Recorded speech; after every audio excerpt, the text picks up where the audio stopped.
These 5 Buddhist teachings tonight are not about becoming someone better, they are about coming back to who you already are. Feel the full weight of your body right now, the pressure of whatever is holding you up. That is where you are, not last week, not tomorrow morning, here. 25 centuries ago, a being of extraordinary power spent an entire lifetime traveling at impossible speed, searching for the end of the world. He never found it. When he finally asked the Buddha where it was, the answer stopped him completely. Everything you are looking for lives inside this body, in this moment of awareness. He had crossed the entire universe, when the only place he ever needed to be was exactly where he stood. You will understand something tonight that most explanations talk around but never quite land. Why searching harder has never been the answer. Why coming back is not the same as giving up. Why the peace you have been trying to build from the outside has always been available from somewhere much closer. Not as theory, as something you will feel before this opening is finished. Get comfortable and let your body sink fully into wherever you are right now. People are settling into this same silence from every corner of the world. Imagine receiving an answer that does not give you new information. An answer that instead shows you that the question itself was pointed in the wrong direction entirely. Not a correction, not a consolation. A reorientation so complete that everything you spent trying to find the answer feels not wasted, but simply quietly finished. This is what happened when the Buddha told a being named Rohitassa that everything he had spent a cosmic lifetime searching for was contained within the length of his own arms. Within this fathom-long body endowed with perception and mind lies the world, its arising, its cessation, and the path leading to its cessation. A fathom is roughly the distance from one outstretched fingertip to the other. When you open your arms completely wide, the world Rohitassa had been traveling toward, and the end of all his searching was the length of his own body. It had been the length of his own body the entire time. The words themselves are not complicated, but there is a kind of understanding that arrives not in the mind, but somewhere lower and more physical, a settling, a recognition that moves through the chest before any explanation of it is possible. That comes when you hear something that is not new information, but is somehow the first time something always technically known has actually landed. Rohitassa had a body throughout every moment of his traveling. He had breath, weight, the physical fact of existing somewhere specific at each specific moment. The answer was never further along the road. It was present in every moment he was too busy moving to notice. Here, immediate, requiring no additional distance to be covered before it became available. This is the first teaching tonight, and it is not asking you to understand something new. It is asking you to notice something that is already true in the body you are currently inhabiting right now, in whatever state it is in after the day it has just carried you through. Your body is already here. It has been here the entire time the mind has been elsewhere. While the mind was reviewing what happened this morning, rehearsing what might happen tomorrow, maintaining its quiet background inventory of everything unresolved, the body was present quietly without announcement, without asking for your attention, in order to continue doing what it does. The breath was arriving, the heart was working, the weight of every part of you was resting exactly where it is resting right now. The mind travels, the body cannot. This is not a limitation. It is the most useful fact available to anyone trying to understand what the Buddha meant when he pointed Rohitassa back to the length of his own arms. Consider what mental traveling actually costs across a single ordinary day.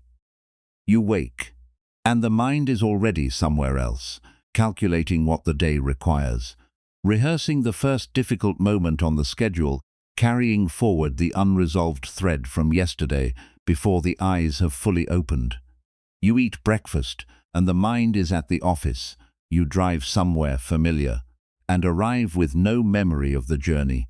because the mind was conducting a conversation that has not happened yet. You sit with someone you love, and the mind is 3 conversations behind, still adjusting what was said in a meeting. 2 days ago you lie down to rest, and the mind accelerates as though stillness of the body were an invitation for the mind to move faster, filling the quieted space with everything it has been saving for. When you finally had time to worry about it properly, none of the places the mind traveled to were real in the way this moment is real. The meeting being rehearsed had not yet occurred, and might not occur the way it was being imagined. The conversation being adjusted was over and could not be changed. And yet, the energy spent in those mental travels was entirely real, drawn from the same reserves that belong to the actual living of an actual life. This is the cost the Buddha was pointing at, not the traveling itself, but the life that passes through you while you are busy being somewhere else. Feel for a moment the specific weight of your hands wherever they are resting right now, on your chest, at your sides, folded across your body. They have a particular heaviness that is entirely distinct from the idea of hands. Not hands in general, not the memory of your hands from earlier today, not the anticipation of what they will do tomorrow. These specific hands, in this specific position with this specific weight right now. This is not a relaxation technique designed to produce a particular feeling. It is the most direct route available to the place where presence actually lives. The body does not know yesterday, it does not rehearse next week, it exists with quiet and complete precision. Only, here, the Buddha addressed this directly in the Satipatthana Sutta, one of the most detailed and carefully organized teachings on present moment awareness in the entire Pali Canon.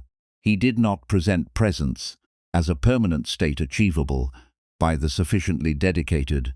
He described something more practical and more honest than that, a quality of knowing when the mind has wandered and returning from that wandering without punishment, without drama, without the additional weight of deciding the wandering itself means something has gone wrong.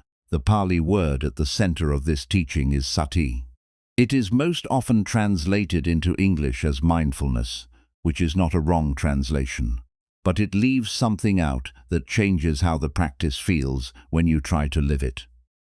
At the root of sati is something simpler, remembering, not remembering in the sense of recalling the past, but remembering in the sense of coming back, noticing again that you are here in this body, in this breath, in this moment that was present all along, waiting without impatience for the attention to return to it.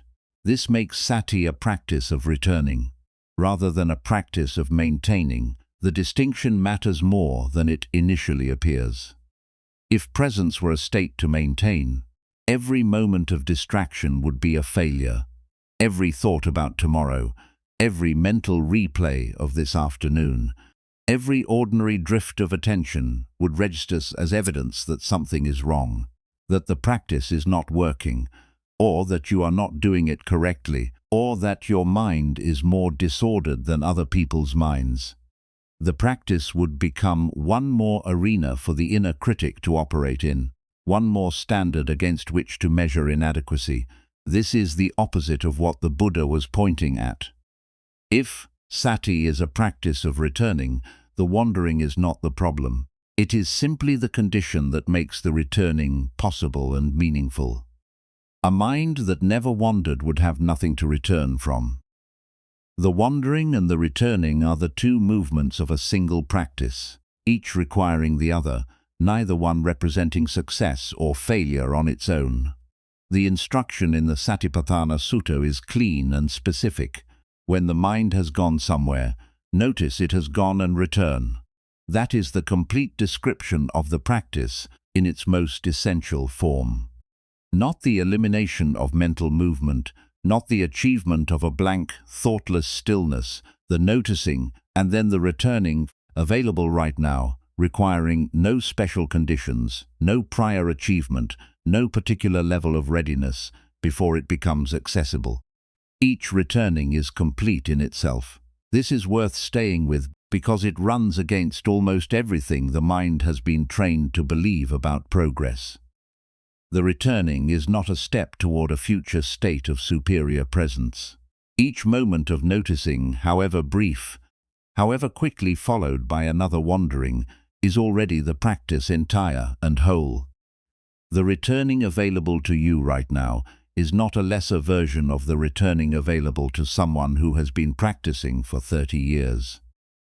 It is the same returning, the same coming back, the same recognition of presence, which does not improve with repetition so much as become more familiar, more quickly available, more easily found, requiring slightly less effort each time it is practiced. Think of it this way.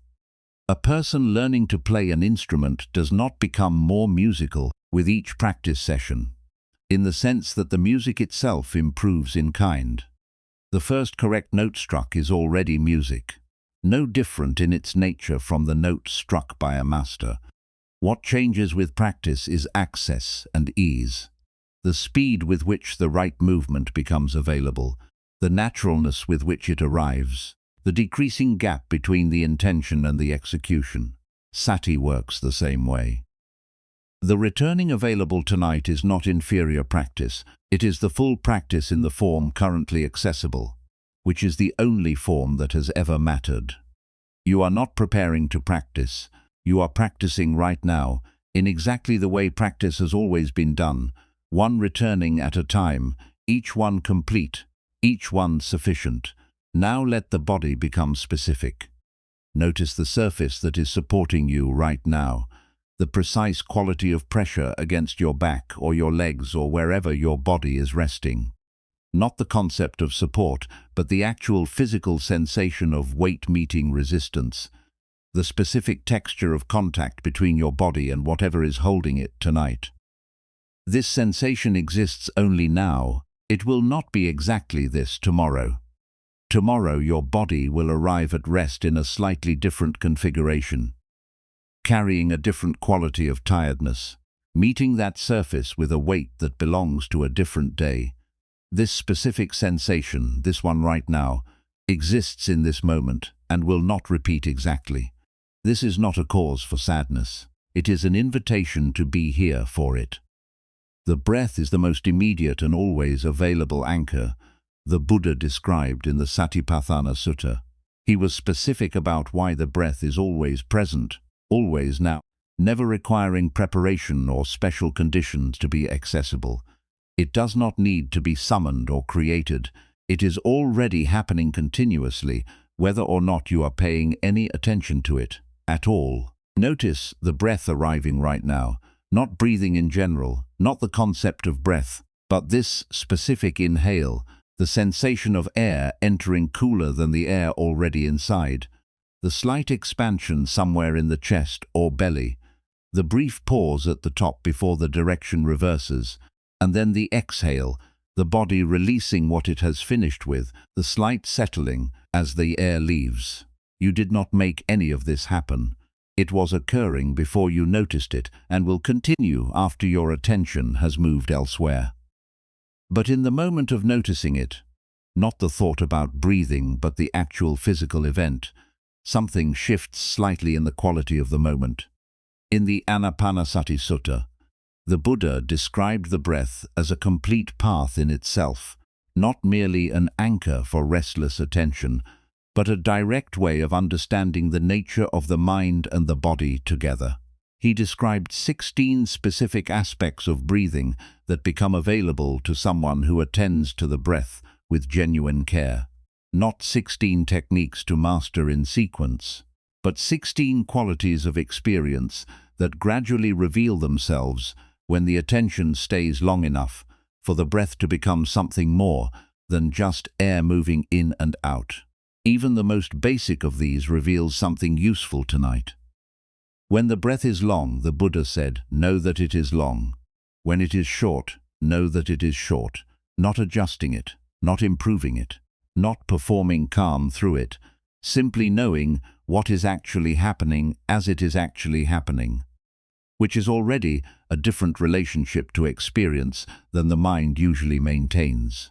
The breath right now is whatever it is, long or short, deep or shallow, smooth or slightly uneven. Whatever is true of this breath in this body tonight, knowing it without adding anything to it is already sati, already the returning, already sufficient. The mind that was elsewhere is briefly here, not forced here, not dragged back against resistance, simply here because something real was offered for it to rest on. And a mind given something genuinely real to rest on will often settle toward it naturally, the way a hand placed in warm water relaxes without being instructed to what is actually found in that settling. This question is worth asking directly, because the answer is not what most people expect when they first begin paying attention to the present moment. And the gap between expectation and reality is often what causes people to conclude incorrectly that nothing significant is occurring. The present moment is not empty, it is not blank or featureless, or waiting to be filled with content that will make it worth inhabiting. When the attention returns to the body and the breath, what it finds is the full texture of being alive right now, considerably richer than the mind's usual motion allows you to notice. The temperature of the air in your nostrils, slightly different from the air in the room, the particular quality of the quiet around you, which is never absolute silence, but a layered texture of sounds near and far, some so familiar they have become invisible. The specific feeling of your weight distributed differently across different points of contact. Not weight as a general condition, but as a precise and differentiated sensation, different at the shoulders than at the hips, different on one side than the other. None of this requires effort to be present. It is already present. It has been present throughout every moment the mind was occupied elsewhere. The practice of returning does not create this richness. It simply restores your access to something that was never absent, only unattended. The Buddha called this the first foundation of sati, the body in the body. Not the body observed from a distance as an object of analysis or judgment, the body from inside the body. The direct, immediate, non-conceptual experience of being physically alive right now, which is always available and is never the same twice. This is what Rohitasa had been moving through for 100 years without once stopping to notice. Every moment of his journey contained the full texture of embodied presence, the sensation of movement, the specific quality of each moment's aliveness. He passed through all of it without arriving. Because arrival requires stopping long enough to notice where you already are. The richness was never missing from his journey, only the attention to it was missing. Now there is a common assumption worth addressing directly. Many people find the practice of returning to the present moment easier when conditions are pleasant, or at least neutral, when the day has been manageable and the mind is not under significant pressure. And there is something true in this. The returning does feel less effortful when the emotional weather is calm, but the practice does not become unavailable in difficult conditions. It becomes more important and also more specific. When something genuinely difficult is present, anxiety with a real source, sadness that has not yet worked itself through, the particular weight of a situation that has not resolved, the body is still here, the breath is still arriving. The physical fact of existing in this moment is still available as an anchor. What changes in difficult conditions is simply that the present moment contains something hard. The instruction of the practice is not to overlay that hardness with a forced calm, not to breathe and pretend the difficulty is smaller than it is, not to perform equanimity on top of genuine distress. The Buddha was precise about this. The Satipatthana Sutta explicitly includes difficult mental and emotional states within the scope of what sati attends to, not as conditions to be eliminated before proper practice can begin, but as objects of mindful attention in their own right. When anxiety is present, sati notices anxiety is present. When grief is present, sati notices grief is present, not with the additional commentary of "this should not be here," or "this will never end," or "this means something is fundamentally wrong." Simply the clear, direct recognition of what is actually occurring in this body, in this moment. The actual experience of a difficult emotion attended to with sati is almost always more finite and more workable than the story the mind builds around it.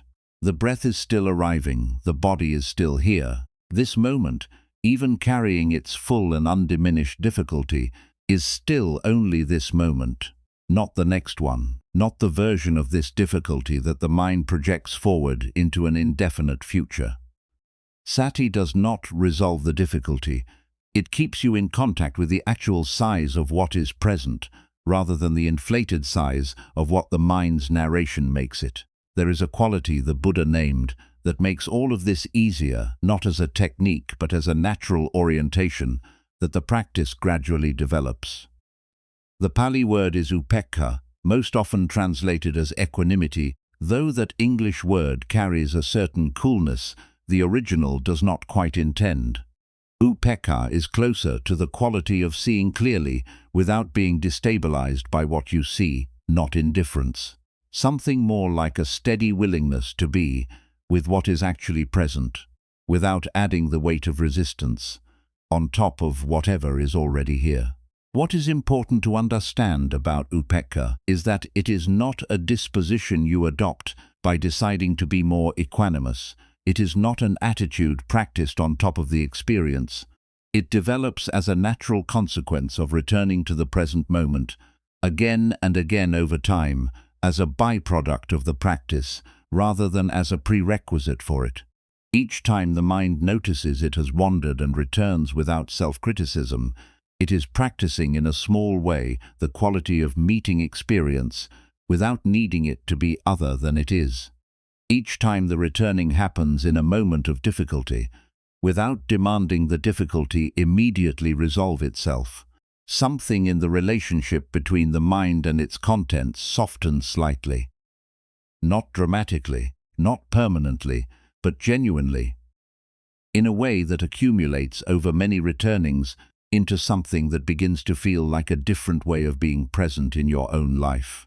The body resting right now, in whatever position it has found, is already expressing something like upekkha without knowing it.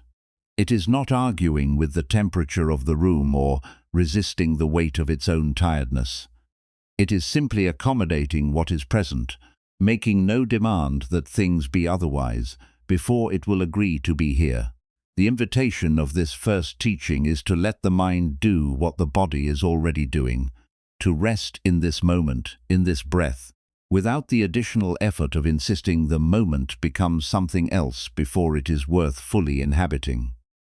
The Buddha organized sati around 4 foundations, not because 4 is a meaningful number, but because there are 4 genuinely distinct places where presence can be anchored in lived experience, each of them always available, each offering a different quality of ground to return to.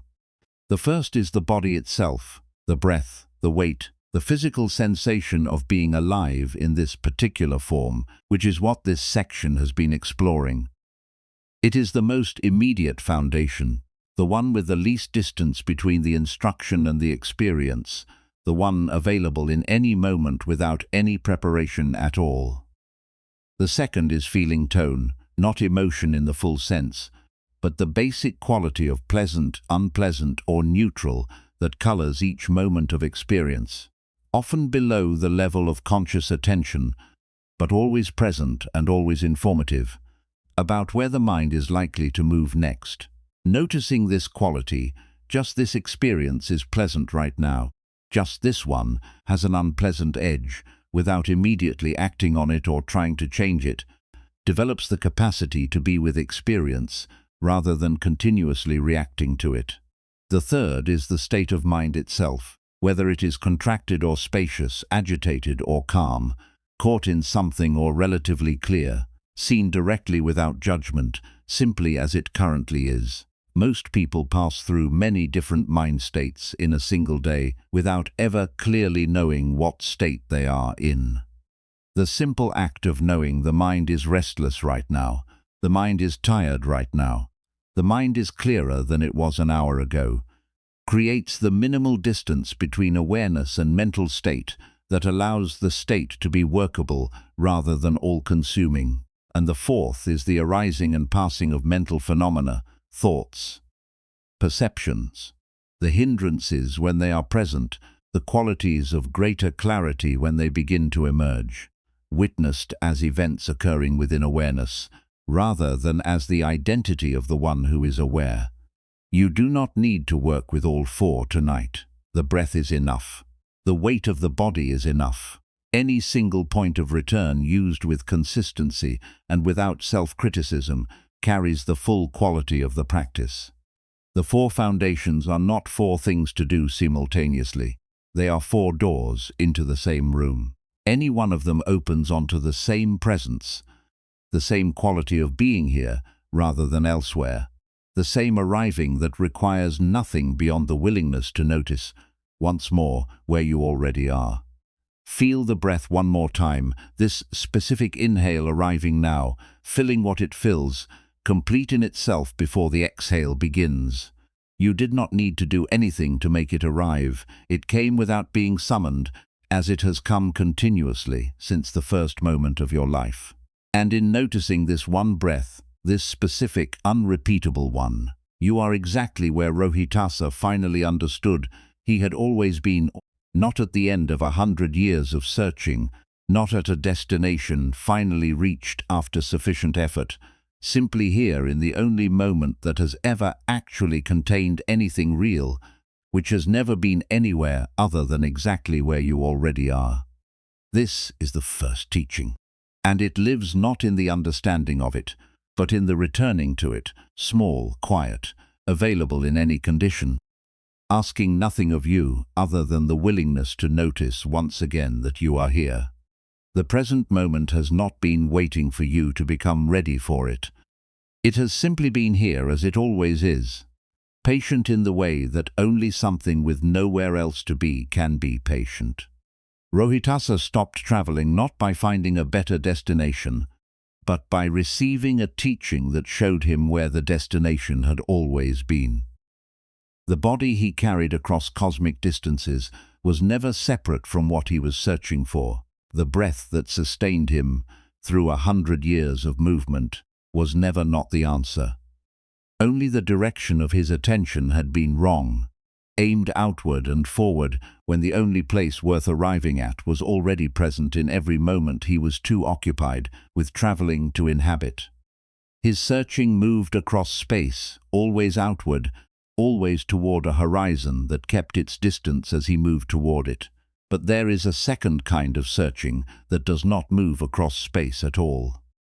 One that operates entirely within time, reaching backward into what has already passed, and forward into what has not yet asked anything of you.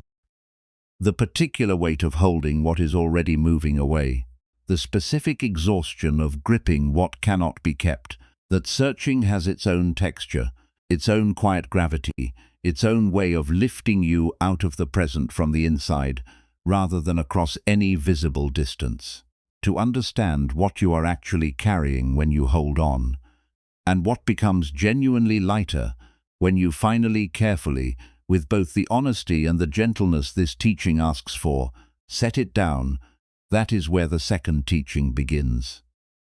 Everything you have ever loved has already changed in some way you did not choose. The people closest to you are not exactly who they were 5 years ago. Their faces have shifted slightly. Their priorities have rearranged themselves in ways neither of you fully planned. The version of them you first loved, the specific constellation of qualities, habits, and presence that made you feel the way you felt when you first understood how much they mattered to you, that version has been quietly, continuously, inevitably becoming something else.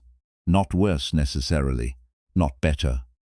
Different in the way that everything alive is always different from one season to the next, from 1 year to the next, from the person who went to sleep last night to the person who woke this morning carrying that night's dreams, and whatever the body did while the mind was resting. And the places you have loved, the circumstances that once felt exactly right, the version of yourself that existed in a particular chapter of your life and felt in that chapter like the truest version you had yet inhabited, all of it is moving always in directions you did not select and cannot reverse. The question the Buddha kept returning to across 45 years of teaching was not whether this movement could be stopped. He was absolutely clear that it could not, but what happens inside a human being who has not yet understood this, and what becomes possible for a human being who finally has. Stand for a moment at a gate you do not immediately recognize as significant. It is an ordinary gate, outside an ordinary household in a village in ancient India. A monk is standing there with his bowl, waiting. This is a common enough sight. Monks moved through villages every morning collecting alms, and householders who offered food were understood to be participating in something mutually beneficial, the monk receiving sustenance, and the householder generating merit through generosity. A woman comes to the gate. She looks at the monk. She sees a shaved head, worn robes, a bowl held with the particular quality of stillness that comes from years of practice. She does not see her son. She goes inside and returns with food, which she places in the bowl of the monk who is her son, and she does not know it, and he receives it with the same equanimity he would bring to any alms round in any village, because the monk standing at this gate is genuinely not the young man who once lived inside this house.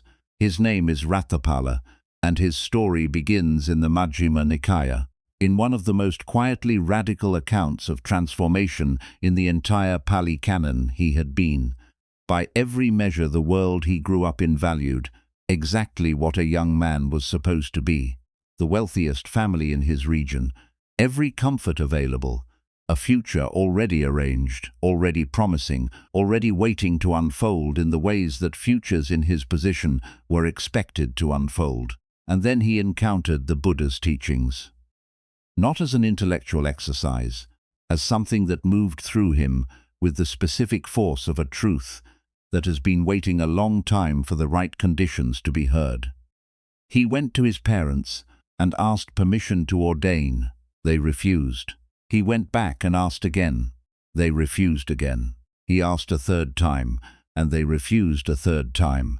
And so he lay down on the floor of his family's home and stopped eating, telling them that he would die there, or he would ordain, and there was no third option he was willing to consider. They relented, not happily, and not without grief. They loved him, and the life they were releasing him toward was not a life they had imagined for him or for themselves. But they relented, and Ratthapala ordained, and he practiced with a commitment that the texts describe as genuine and complete. Years passed.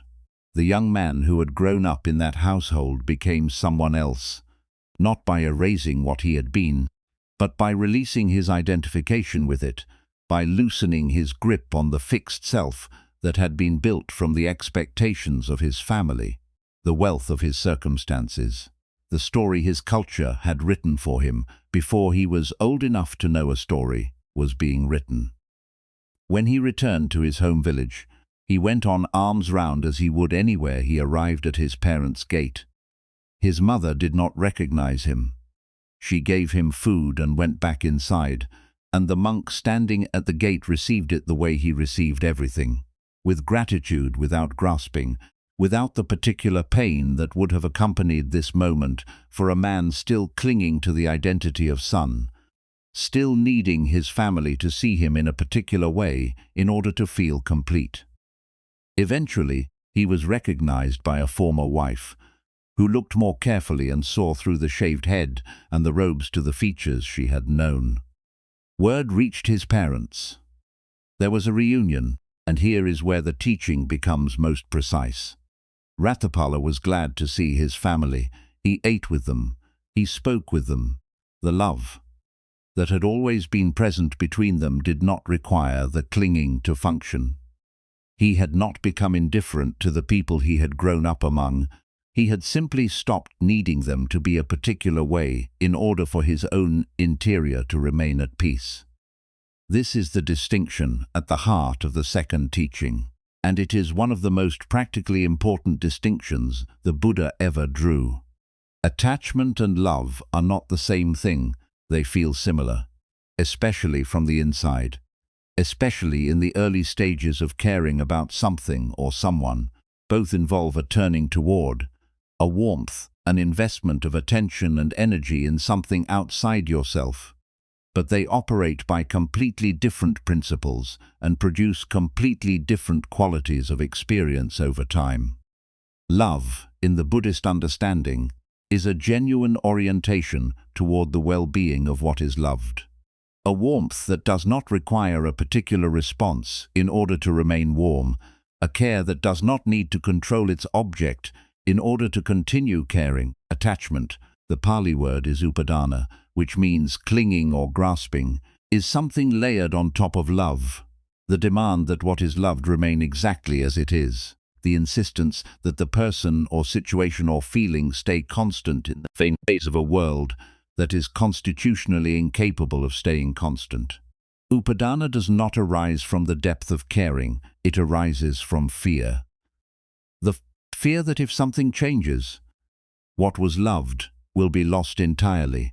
The fear that the self built around a particular relationship or circumstance will not survive the relationship or circumstance changing. The fear that there is nothing beneath the clinging that would remain if the thing being clung to were no longer available in exactly the form it currently takes. The Buddha described the experience of upadana with a precision that makes it immediately recognizable in ordinary experience. He said that the world is swept away and does not endure, that it has no shelter and no protector, that it has nothing of its own, everything must be passed on leaving everything behind, and that it is incomplete, insatiate, the slave of craving. These four observations, which Ratapala later taught to a king named Koravya as the essence of everything he had understood, are not pessimistic assessments of life's value. They are precise descriptions of what the clinging mind keeps discovering and keeps refusing to accept. The world is swept away and does not endure. You have already experienced this more times than you can count. Circumstances you worked hard to build have shifted in ways you did not plan for. People you expected to remain have moved on in one way or another. Versions of yourself that felt permanent turned out to be particular to a particular chapter. The mind that understands this clearly is not a mind in despair. It is a mind that has stopped being surprised by what was always going to be true, which is a very different quality of experience from the one that meets every change with the specific shock of something that should not have happened. The world has no shelter and no protector. This one cuts deeper because it addresses the belief that underlies most of the strategies the mind develops for managing the impermanence it does not want to accept. If you can just arrange enough security, enough stability, enough people in the right positions caring about you in the right ways, perhaps the sweeping away can be held off long enough to feel safe. The Buddha was not dismissing the genuine value of care or relationship or good circumstances. He was pointing at the specific suffering that comes from treating these things as permanent shelters when they are, by their nature, temporary ones. Seeking protection is not the problem. Believing you have found complete and permanent protection is where the suffering waits. The world has nothing of its own, and one must pass on leaving everything behind. Ratapala, standing at his parents' gate with a bowl in his hands, unrecognized by the people who loved him most, is the image of this teaching made visible. He had passed on, not in the sense of death, but in the sense of genuine change. The self his family had known had been replaced, through practice and understanding, by something they could not immediately locate in the face, in front of them. And in his willingness to stand there without requiring them to recognize him, in his capacity to receive food from his own mother without the specific pain of invisibility, was the evidence of what had actually been released. And the world is incomplete, insatiate, the slave of craving. This is the one most people feel in their bodies before they can name it in their minds. The quality of experience in which the thing obtained does not quite deliver what the wanting of it promised, in which the arrival at a goal produces a brief satisfaction followed quickly by the identification of the next goal, as though the completion of one desire simply creates the space for the next desire to announce itself. Not because something is wrong with the person experiencing this, but because this is the structural nature of craving itself. It does not know how to be finished, because being finished is not what it is designed to do. Ratthapala understood all four of these things, not as philosophical propositions, but as lived experiences. He had grown up in a household of complete material sufficiency and discovered, in encountering the Buddha's teachings, that sufficiency of that kind did not reach the particular incompleteness he felt at the center of his experience.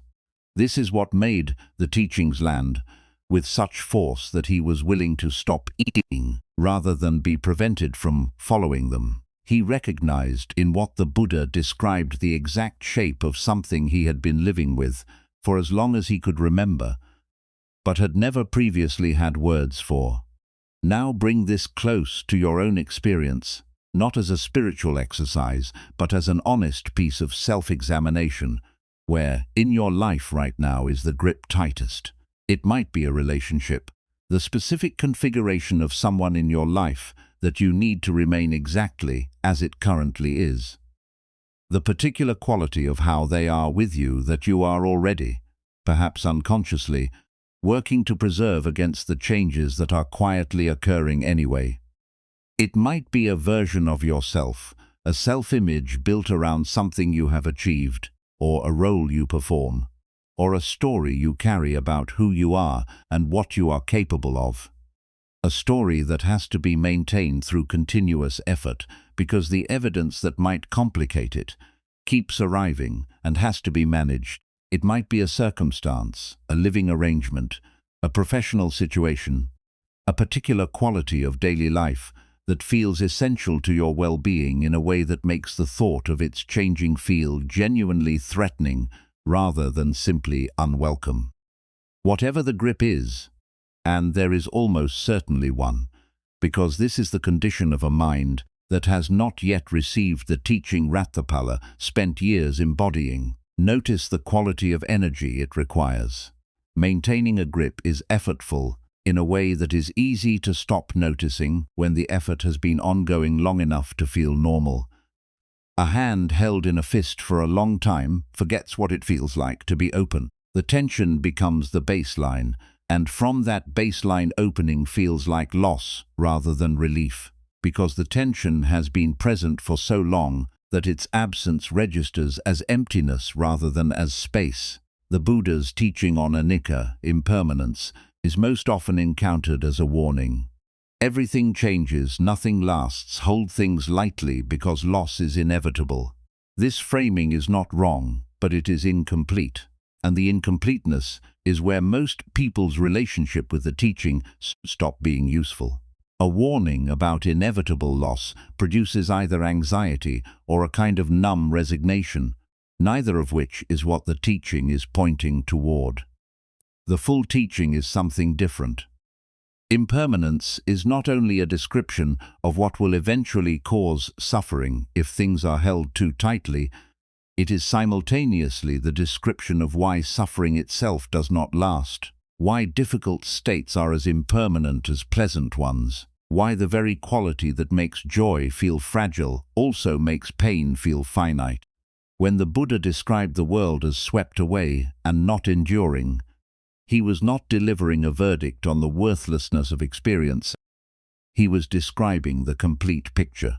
A mind which has genuinely understood impermanence does not only grieve the passing of what was good, it also recognizes in real time that what is difficult is passing too, that the heaviness present tonight is moving, as everything moves, toward its own conclusion, that the resistance to what is hard is itself a form of clinging, holding the difficult thing in place through the energy of fighting it, prolonging the suffering by insisting it should not be present, rather than allowing it the impermanence that belongs to it, as surely as it belongs to everything else. The relief in impermanence is available to you right now, not as a consolation, but as a genuine perceptual shift. Whatever is difficult at this moment in your life, whatever has brought a particular weight into the body you are resting in tonight, is moving, not necessarily quickly, not necessarily in the direction you would choose, but moving as everything moves. Because the nature of all conditioned phenomena is to arise, to exist for a time, and to pass. The suffering is not in the moving, the suffering is in the resistance to the moving. In the grip that insists this moment, this configuration, this version of things must be held in place when the nature of reality is to flow. What does it actually feel like in the body when attachment releases? This question is worth asking in physical terms rather than philosophical ones, because the answer is more specific and more immediately useful than most descriptions of spiritual liberation suggest. It does not feel like emptiness. This is the most common misunderstanding, and it is the one that makes people most reluctant to loosen a grip they already sense is costing them something. The assumption is that if you stop holding so tightly to what you love, what remains will be a kind of hollowness, the absence of the intensity that the clinging produced, the flat affect of someone who has stopped caring.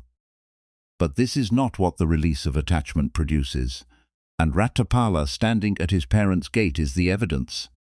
He was glad to see them. He ate with them. The warmth between them was real and present, and required no clinging to sustain it. What was absent was not the love. What was absent was the anxiety that always accompanies love held in a fist, rather than love held in an open hand. The actual felt quality of attachment releasing is closer to the feeling of setting down something heavy you had been carrying for so long you stopped registering its weight. There is a moment when a heavy bag is finally removed from a shoulder that has been bearing it for hours, in which the shoulder does not immediately feel light. It feels briefly strange, as though the absence of the weight is itself a sensation that requires adjustment. And then a few moments later, a lightness arrives that would have been impossible to accurately imagine while the bag was still being carried, because the carrying had become so constant that the weight had been absorbed into the baseline of what normal felt like. This is what the texts are pointing at when they describe the quality of experience in someone who has genuinely understood impermanence and loosened the grip of upadana. Not the absence of caring, not the elimination of preference, not the flat neutrality of someone who has trained themselves not to feel. A specific lightness that comes from no longer spending the energy of fighting what is already moving, from no longer maintaining the fist that was costing more than was ever acknowledged while it was being maintained. The middle path the Buddha described between clinging and indifference is not a midpoint on a spectrum between two extremes. It is a qualitatively different relationship to experience altogether, one that does not appear on the spectrum at all because it operates by different principles than either of the extremes it replaces. Clinging says, "This must remain exactly as it is, and if it changes I will suffer." Indifference says nothing matters enough to be worth caring about, and loss cannot hurt what is already numb. The middle path says something entirely different. I love this fully right now in the form it currently takes, and I release my demand that it remain this way because the loving and the releasing are not in conflict. They are both expressions of a mind that has understood what love actually is and what it actually requires. Ratthapala loved his family. The love was real. The reunion was genuine. The warmth he brought to eating with them, to speaking with them, to being present in the place where he had grown up. None of this was performed equanimity, overlaying inner coldness. It was the warmth available to a person who no longer needed a particular response from the people he loved in order to remain inwardly at peace, who could receive food from his own mother without the specific pain of invisibility, because his sense of being complete did not depend on being seen in any particular way by any particular person. This completeness is not an achievement reserved for monks who have spent years in dedicated practice. It is available in smaller increments in any ordinary moment in which the grip loosens slightly, and something is allowed to be what it is, rather than what the mind insists it must be.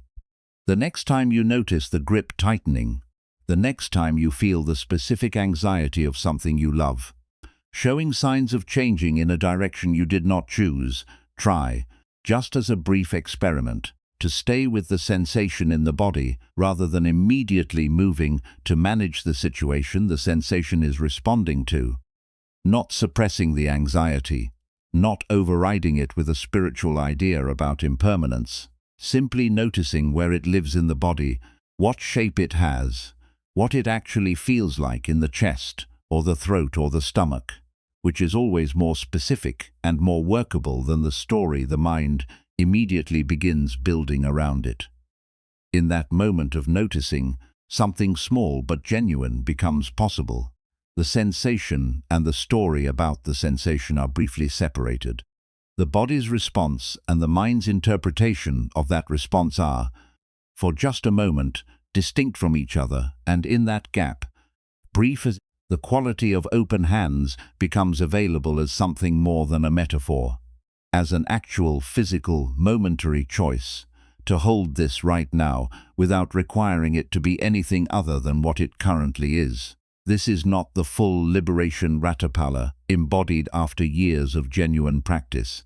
It is a single breath of it available in an ordinary moment, requiring nothing except the willingness to notice the grip and try, just this once, to soften it by one small degree. And that one degree is real. It is not a consolation prize for those who cannot manage the full teaching. It is the full teaching in the form currently available, which is always the only form that matters. The monk standing at his parents' gate with a bowl in his hands, unrecognized by the people who had known him longest, was not demonstrating the erasure of love.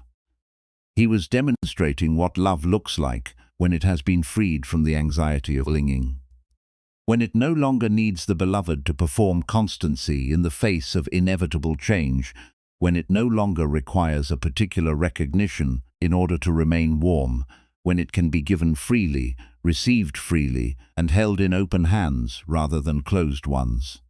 Everything you have ever loved has already changed in some way you did not choose.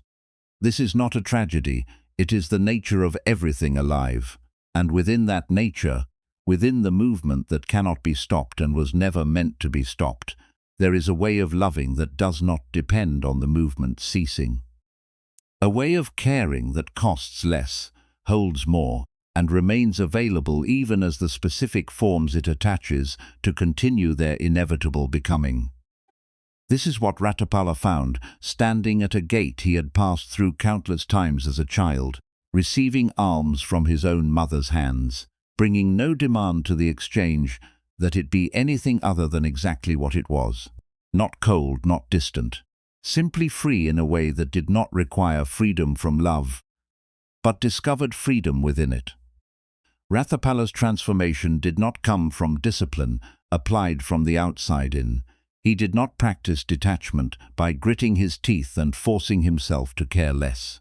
What changed was something quieter and more fundamental than any effort of will could produce.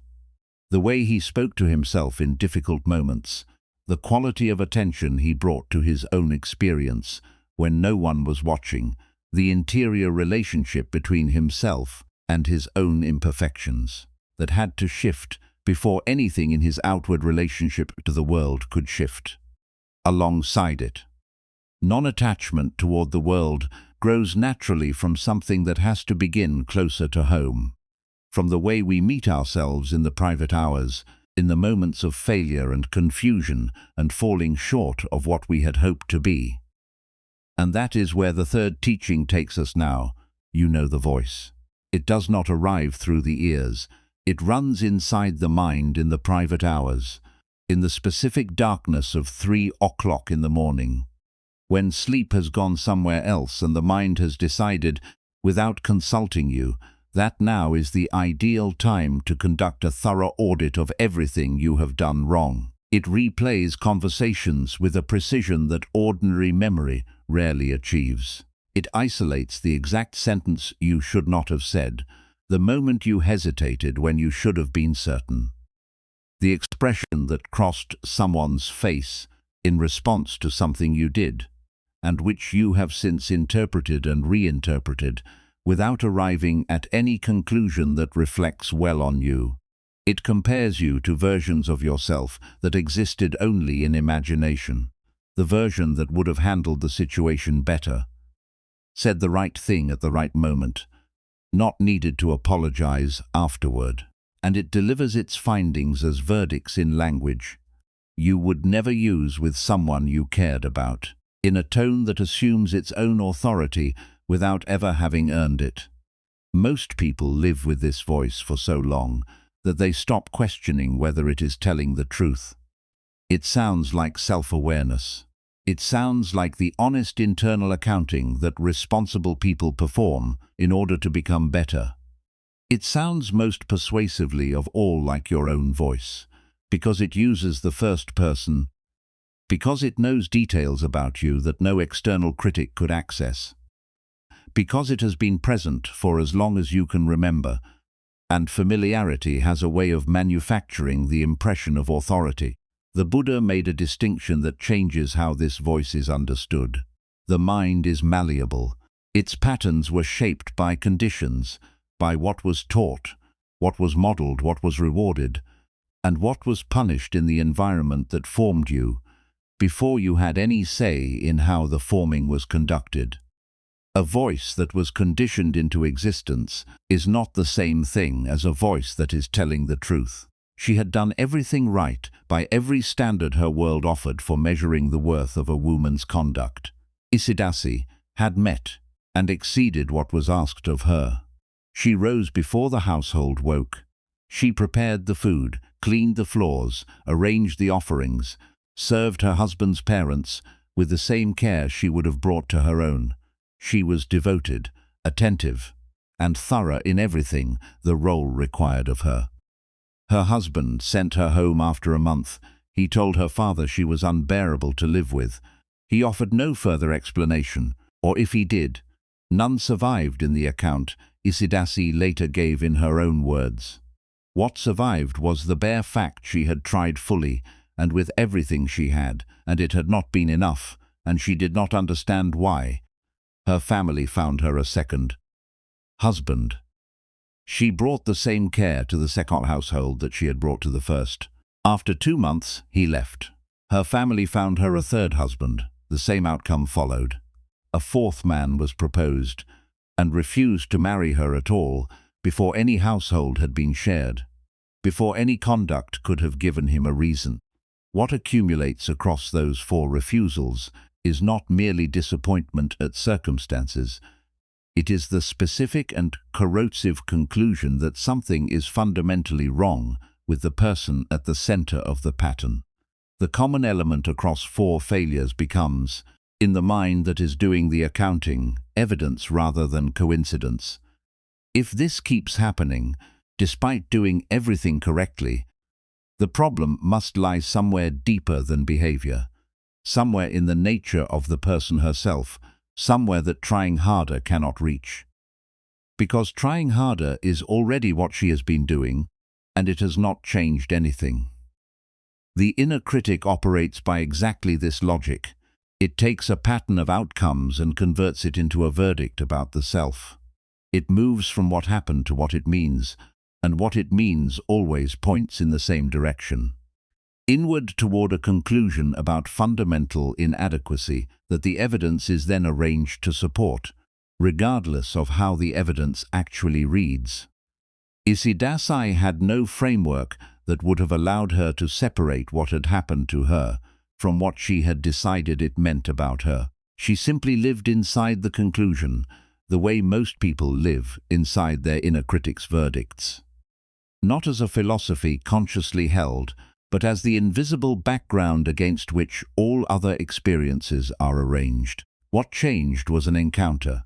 A bhikkhuni named Jinnadatta came through the city where Isidasi was living, and Isidasi saw her on alms round and invited her to eat at her family's home.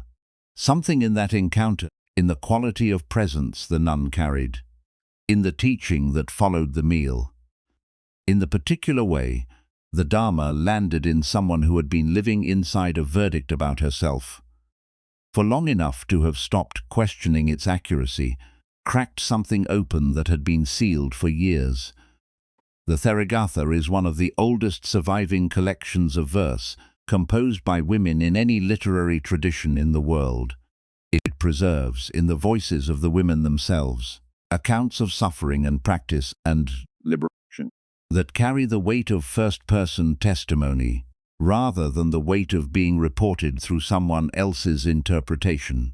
Isidasis verses 447 through the close of her account are remarkable not only for the detail of what she describes, but for the quality of unflinching honesty she brings to it. She does not minimize what she experienced. She does not perform a liberation that glosses over the years of confusion and self-condemnation that preceded it. She gives the full account, including the parts that do not reflect well on who she was before she understood what she was actually dealing with, what she came to understand through the practice she took up. After that encounter with Jinnadatta was something the Buddha had taught with great precision across many different contexts. The mind that is currently judging you is not the final authority on who you are.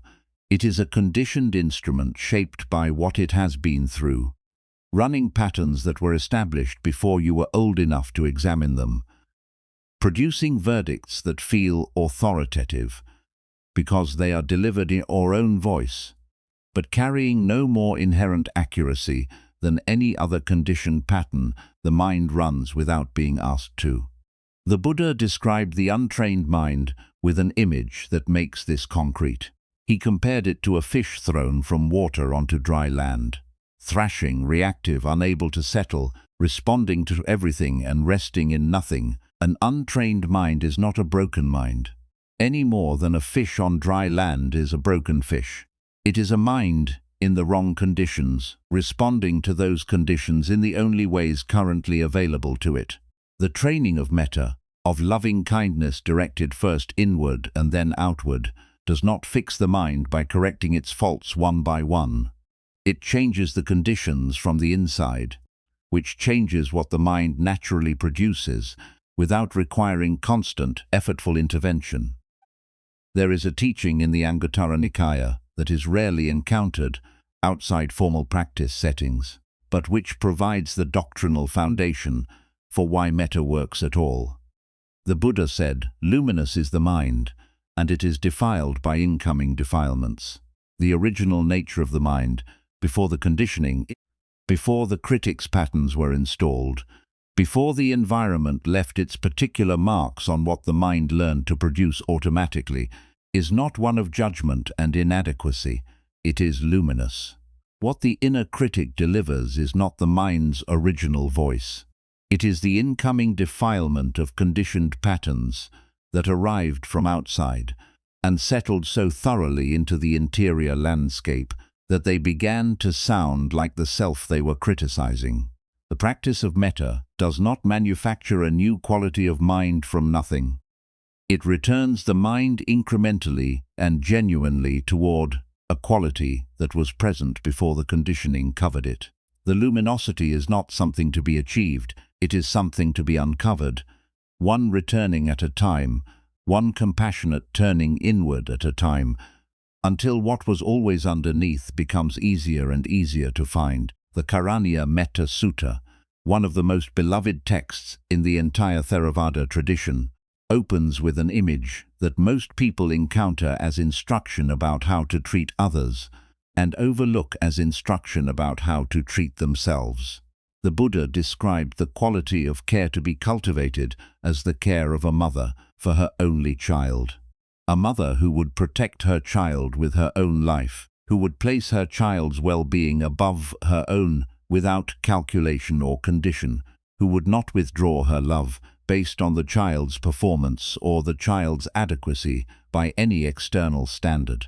The practice of metta is designed to cultivate exactly this quality, and the instruction in the sutta is specific about where the cultivation begins. Not with difficult people, not with strangers, not with the abstract category of all beings everywhere, but with yourself. The traditional phrases begin in the first person. May I be happy, may I be well, may I be free from suffering, may I live with ease. These are not affirmations designed to override difficult feelings with positive ones. They are a turning of the mother's quality of care back toward the one who is practicing, who is as deserving of that care as any being the practice is eventually extended toward. For most people, this is the hardest direction.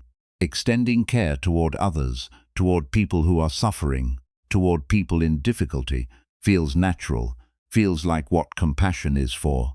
Turning the same quality of care inward toward one's own suffering and one's own struggle activates a resistance that sounds, when it speaks, remarkably reasonable. A voice that says this is self-indulgence, that genuine practice should be directed outward toward beings whose suffering is real and significant, that the discomfort being experienced is probably deserved, and cushioning it with self-directed compassion is a way of avoiding the accountability that would actually produce change. Look carefully at that resistance. It has dressed itself in the language of responsibility and spiritual seriousness. And in that costume it sounds far more credible than it actually is. What it is actually doing is defending the inner critic's authority by framing self-compassion as weakness and self-punishment as rigor. The two have been confused so thoroughly in most people's interior lives that separating them feels almost counterintuitive. The Buddha never taught that suffering should be accepted without examination, or that difficult feelings should be indulged without wisdom. He also never taught that harsh internal judgment produces genuine transformation. He taught with consistency across decades of teaching that the quality of understanding which produces real change arises from clear, compassionate attention, the kind that allows what is actually present to be seen without the distortion that fear and self-condemnation introduce. Pressure applied from the inside produces clarity. It produces more pressure. Isidasis' inner critic had been building its case across 4 marriages worth of evidence. The case was detailed, the evidence was specific, and the conclusion had the authority that only years of repetition can manufacture. What Jinnadatta's teaching offered was not a counter-argument. It offered a different relationship to the voice itself, a way of seeing the verdict as a conditioned pattern rather than as a direct transmission of truth. Recognizing that the voice is conditioned is completely different from deciding it is wrong. It simply removes the assumption of authority that the voice has been operating under all along. Here is where the distinction between self-compassion and self-excuse becomes important to name clearly. Self-excuse says, "The thing that happened was not my responsibility. The verdict is simply incorrect. I am not the problem here, and the evidence can be reinterpreted to show it." Self-compassion says something entirely different. Something difficult happened, and I am in pain about it. And the pain is real and deserves to be met with care, rather than with a second layer of suffering, applied on top of it in the form of relentless self-judgment. Self-compassion does not require deciding that nothing was your fault. The facts can be examined clearly, and the learning available in them can be taken seriously. All of that remains intact. What self-compassion removes is the requirement that the examination be conducted by a prosecutor rather than a witness. A witness sees what happened. A prosecutor builds a case. The suffering does not require a case to be built against it in order to be taken seriously. The Buddha described this quality with the Pali word karuna, compassion defined as the wish for beings to be free from suffering, accompanied by a genuine orientation toward that freedom. The emphasis in the definition matters. It is a wish for freedom from suffering, not a judgment about whether the suffering is warranted, not a calculation of how much compassion the amount of suffering has earned. Simply the recognition of suffering and the wish that it ease. When this is extended inward, when you are the being whose suffering is being recognized, something in the interior landscape shifts in a way that effortful self-improvement never quite reaches. Bring this into your own experience right now. Is there something you have been carrying about yourself that the inner critic has been delivering verdicts on? You do not need to examine the content of the verdict tonight, simply notice its presence. The specific weight it adds to the body when it is active, the particular quality of contraction that happens somewhere in the chest or the shoulders. When the voice runs its familiar assessment and arrives, as it always arrives, at the same conclusion it has been reaching for as long as you can remember. Notice that weight, if it is present. Allow it to be noticed without immediately moving to analyze or resolve it. Simply this is here in this body as a physical reality with weight and location and texture, and then try, for this one breath, to bring toward that weight the quality the Karaniya Metta describes, the quality of a mother toward her only child. The wish extended inward without requiring any prior condition to be met. May I be free from this, not because the verdict that produced it is definitely wrong, not because the circumstances that generated it no longer matter, simply because suffering is suffering, and the wish for its easing does not need a prior determination of worthiness before it is allowed to arise. May I be happy, may I be well, may I be free from suffering, may I live with ease. When these phrases are first offered inward, the experience is often not immediately warm for many people. The initial response is awkwardness, a sense that the words are landing on something that does not quite know how to receive them. A slight stiffness in the interior, as though care directed inward is arriving in a space that has been arranged for something else entirely. This is not failure, it is information. The awkwardness is simply the resistance of a mind that has been organized around judgment for a long time, encountering a different instruction for the first time. A door that has been closed for years does not open smoothly on the first attempt. The practice is not to force it open, but to keep to it gently without demand, offering the phrases again. Not as a command, but as an invitation that the interior is entirely free to accept at whatever pace it finds possible. Each time the invitation is offered without requiring a particular response, the door moves slightly. The luminosity the Anguttara Nikaya describes does not appear all at once.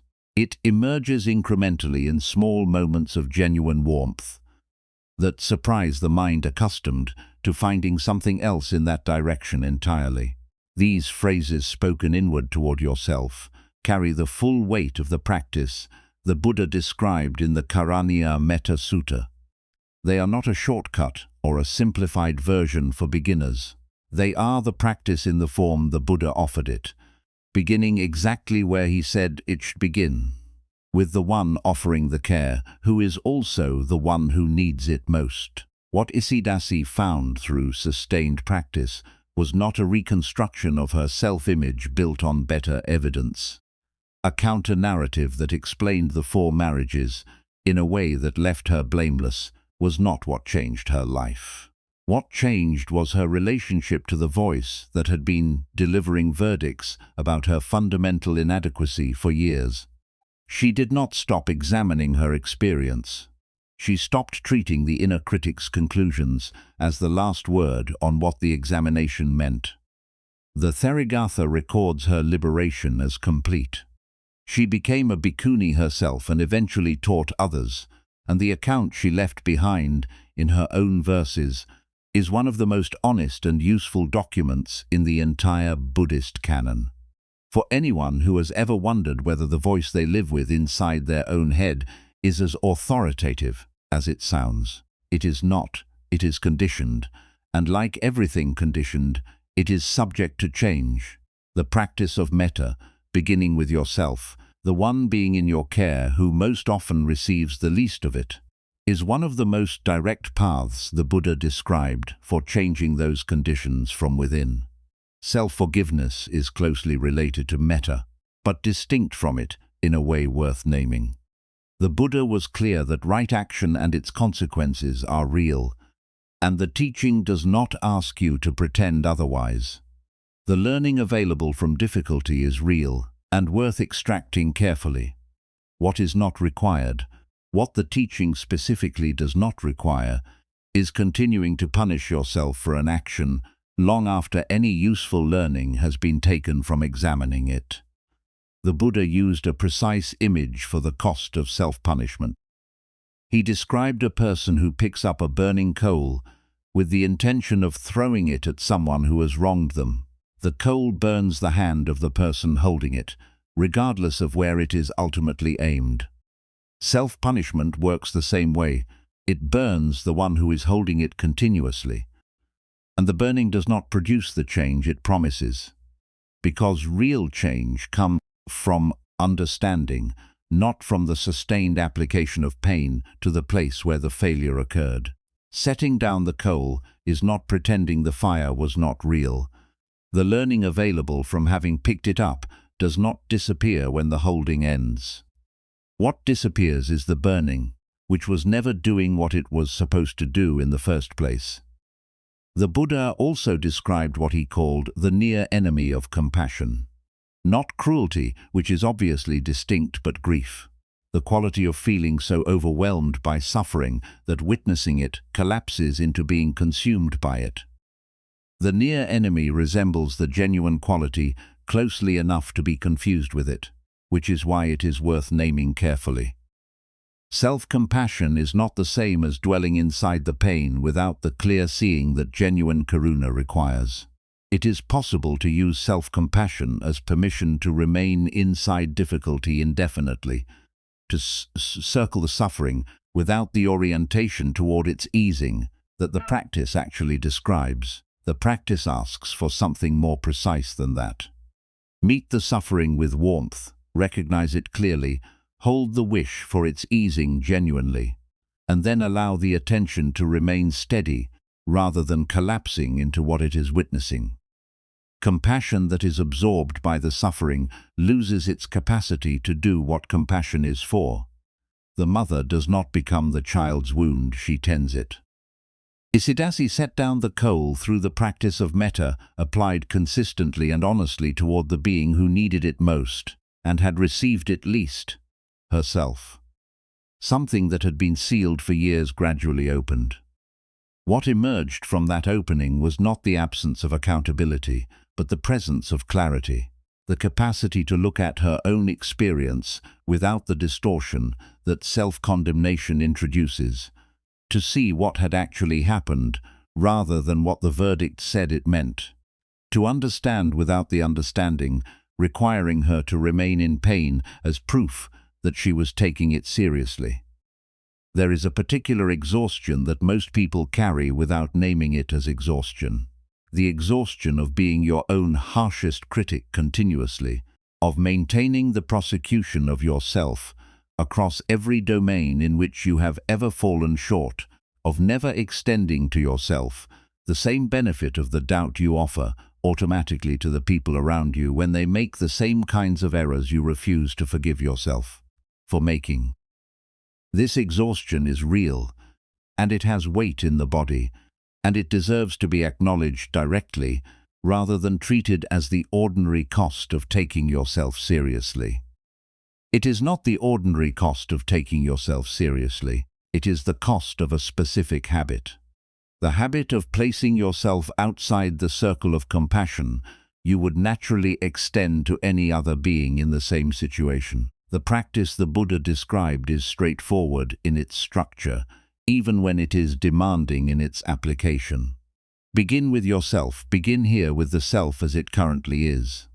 imperfect, still learning, carrying things it has not yet set down, but present and real and deserving of the same wish for well-being, that the Karaniya Metta extends without condition to all beings everywhere. The beginning does not require that you first become more worthy of it. It requires only the willingness to try in this moment, in this body, on this evening, the warmth you extend toward others when they are suffering, the wish for their ease that arises naturally when you see someone in genuine difficulty, is not a quality reserved for your relationships with other people. It belongs equally to your relationship with yourself. You have simply been treating yourself as the exception to it for longer than was ever necessary or useful. Isidasi stopped making that exception through practice, through the cultivation of an attention that met her own suffering with care rather than condemnation, through the slow and real work of turning inward the compassion that had always been available but had rarely been aimed in the right direction. Something shifted, standing inside her own experience with that quality of care rather than that quality of judgment. She found something the verdict had been obscuring all along. Something quiet, something steady, something that did not depend on any particular outcome for its presence, something that was, in the most direct and unadorned sense, simply here. In the verses she left behind, Isidasi reflected on how liberation changed not only her relationship to herself, but her relationship to impermanence itself. The changes that had once registered as failures, as evidence of her fundamental inadequacy, as proof that something was irreparably wrong, became, after liberation, simply movements of conditioned phenomena arising and passing in the way that conditioned phenomena do. The marriages had come, the marriages had ended. What she had believed they meant about her turned to be something the mind had added on top of them, not something inherent in them. The impermanence that had previously felt like loss began to feel like freedom, because a self, no longer gripping its own story, does not need the story to have gone differently in order to be at peace with how it went. This thread will return in what comes next, in the section that examines the self that is supposedly doing all this gripping, and what the Buddha said in the silence of a carefully chosen non-answer about what that self actually is. Isidasi's liberation arrived not because she changed who she was, but because she stopped confusing herself with the story she had been told about who she was. The story had been assembled from outcomes and verdicts, and the conditioned patterns of a mind that had never been offered a different instruction. When a different instruction finally arrived through Jinadatta, through the practice that followed, the story did not vanish overnight, but it lost its authority. And in that loss of authority, something that had always been present beneath the story became available. A quality of being that did not depend on external validation for its completeness, that did not require 4 marriages to have gone differently in order to remain intact. And this brings the teaching to the edge of the strangest and most liberating question in all of Buddhist thought. The question that a wandering philosopher once asked the Buddha directly, expecting a clear answer, and received instead a silence that carried more weight than any answer could have. Because before the grip on the world can loosen, and before the compassion can fully turn inward, something more fundamental has to be examined. The one who is doing the gripping, the one who is receiving the compassion, the one the inner critic addresses when it speaks in the first person. Who exactly is that, and what happens to the suffering when that question is, finally, honestly followed all the way to where it leads? A question is hanging in the air, not a complicated question in its grammar, 4 words. Asking something philosophers had debated for centuries before this particular afternoon. Asking something that most people walking past the conversation would have considered basic and answerable. Is there a self? The man asking it is Vakchagotta, a wandering ascetic who has spent his life collecting answers the way some people collect possessions, accumulating them, comparing them, testing each one against the others to determine which could survive the most rigorous examination. He is known for relentless questioning. He has approached many teachers with this particular question and received answers from all of them. He has come today expecting one more answer to add to the collection, or one more answer to dismantle and discard. The Buddha says nothing. Vacchagotta waits, then asks again, adjusting the question. Then is there no self? The Buddha says nothing. Vacchagotta leaves, confused, perhaps unsatisfied, carrying the silence back into his walking and his questioning as one more thing that has not yet resolved. Ananda, who has been sitting nearby and witnessed the entire exchange, waits until Vacchagotta is gone before asking what he genuinely needs to understand. Why? The Buddha answered every question, or declined specific categories of questions for reasons he then explained. This was different. 2 questions, 2 silences, no explanation offered until this moment. The Buddha's answer to Ananda is one of the most carefully constructed passages in the entire Pali Canon. If I had said there is a self, he explained, this would have confirmed the eternalist view, the belief in a fixed, permanent, unchanging essence that persists across time and survives all conditions. If I had said there is no self, this would have pushed Vacchagotta toward nihilism, the belief that nothing persists, nothing connects, nothing carries forward, and therefore nothing matters. Both answers would have been wrong. More precisely, both answers would have been harmful, giving Vacchagotta a position to stand on that would have prevented him from seeing what the silence was pointing at. The silence was not the absence of an answer. The silence was the teaching. Stay with that for a moment. The question, is there a self, feels like one that should have a clear yes or no answer. The kind of question that, once answered definitively, would settle something important about how to live and what to hold on to and what can safely be released. What the Buddha's silence communicated is that the question itself is the problem. It is framed in a way that makes a useful answer impossible because it assumes the answer will be one of 2 things, permanent self or no self, when what is actually true is neither of those things and requires the grip on both to loosen before it can be seen clearly. This teaching comes from the Samyutta Nikaya, and its implications reach into the practical center of how suffering works and how it eases. The thing causing most of the suffering in most human lives is not, in the final analysis, the circumstances themselves. It is the identification with a fixed story about who you are within those circumstances. A story assembled from memories and conclusions and verdicts delivered by experience, held in place with the specific anxiety of someone who believes that if the story changes, they themselves will be lost. The Pali word is anatta, most often translated as no self or not self, and it is the most consistently misunderstood teaching in the entire Buddhist tradition.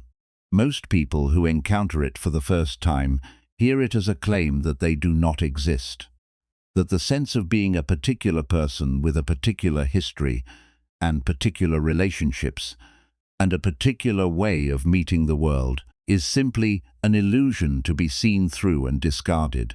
The teaching is more precise and more useful than that, and the difference between what it actually says and what it is commonly understood to say is exactly the difference between confusion and liberation. Anatta does not mean you do not exist. It means you are not fixed, and the fixedness, the belief in a permanent, unchanging, essentially defined self that has always been this way and will always be this way, is precisely where the suffering is rooted.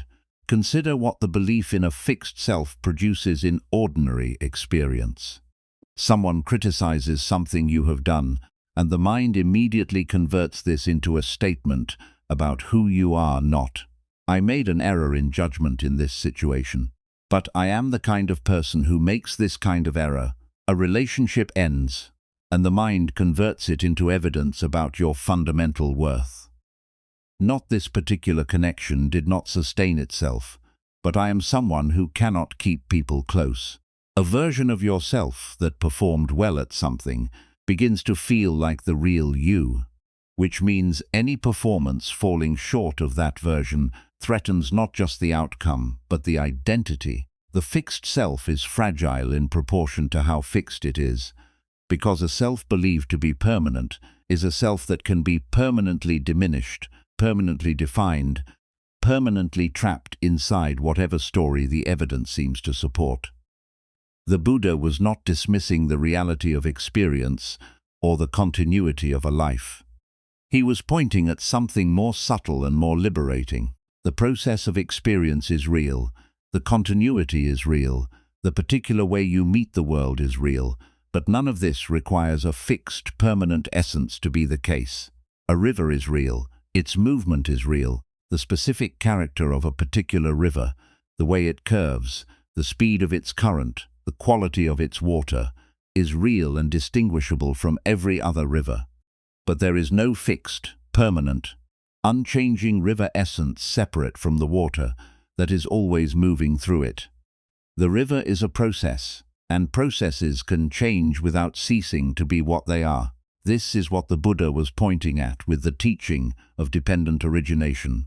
Paticcasamuppada in Pali. Everything that arises in dependence on conditions. Nothing has a fixed, independent, self-contained existence separate from the conditions that give rise to it. This includes you, the particular configuration of qualities, habits, tendencies, and capacities that constitute who you are right now arose in dependence on conditions, on the family you were born into, the experiences that shaped your responses, the practice you have or have not undertaken, the countless causes and effects that produced this particular version of this particular person on this particular evening.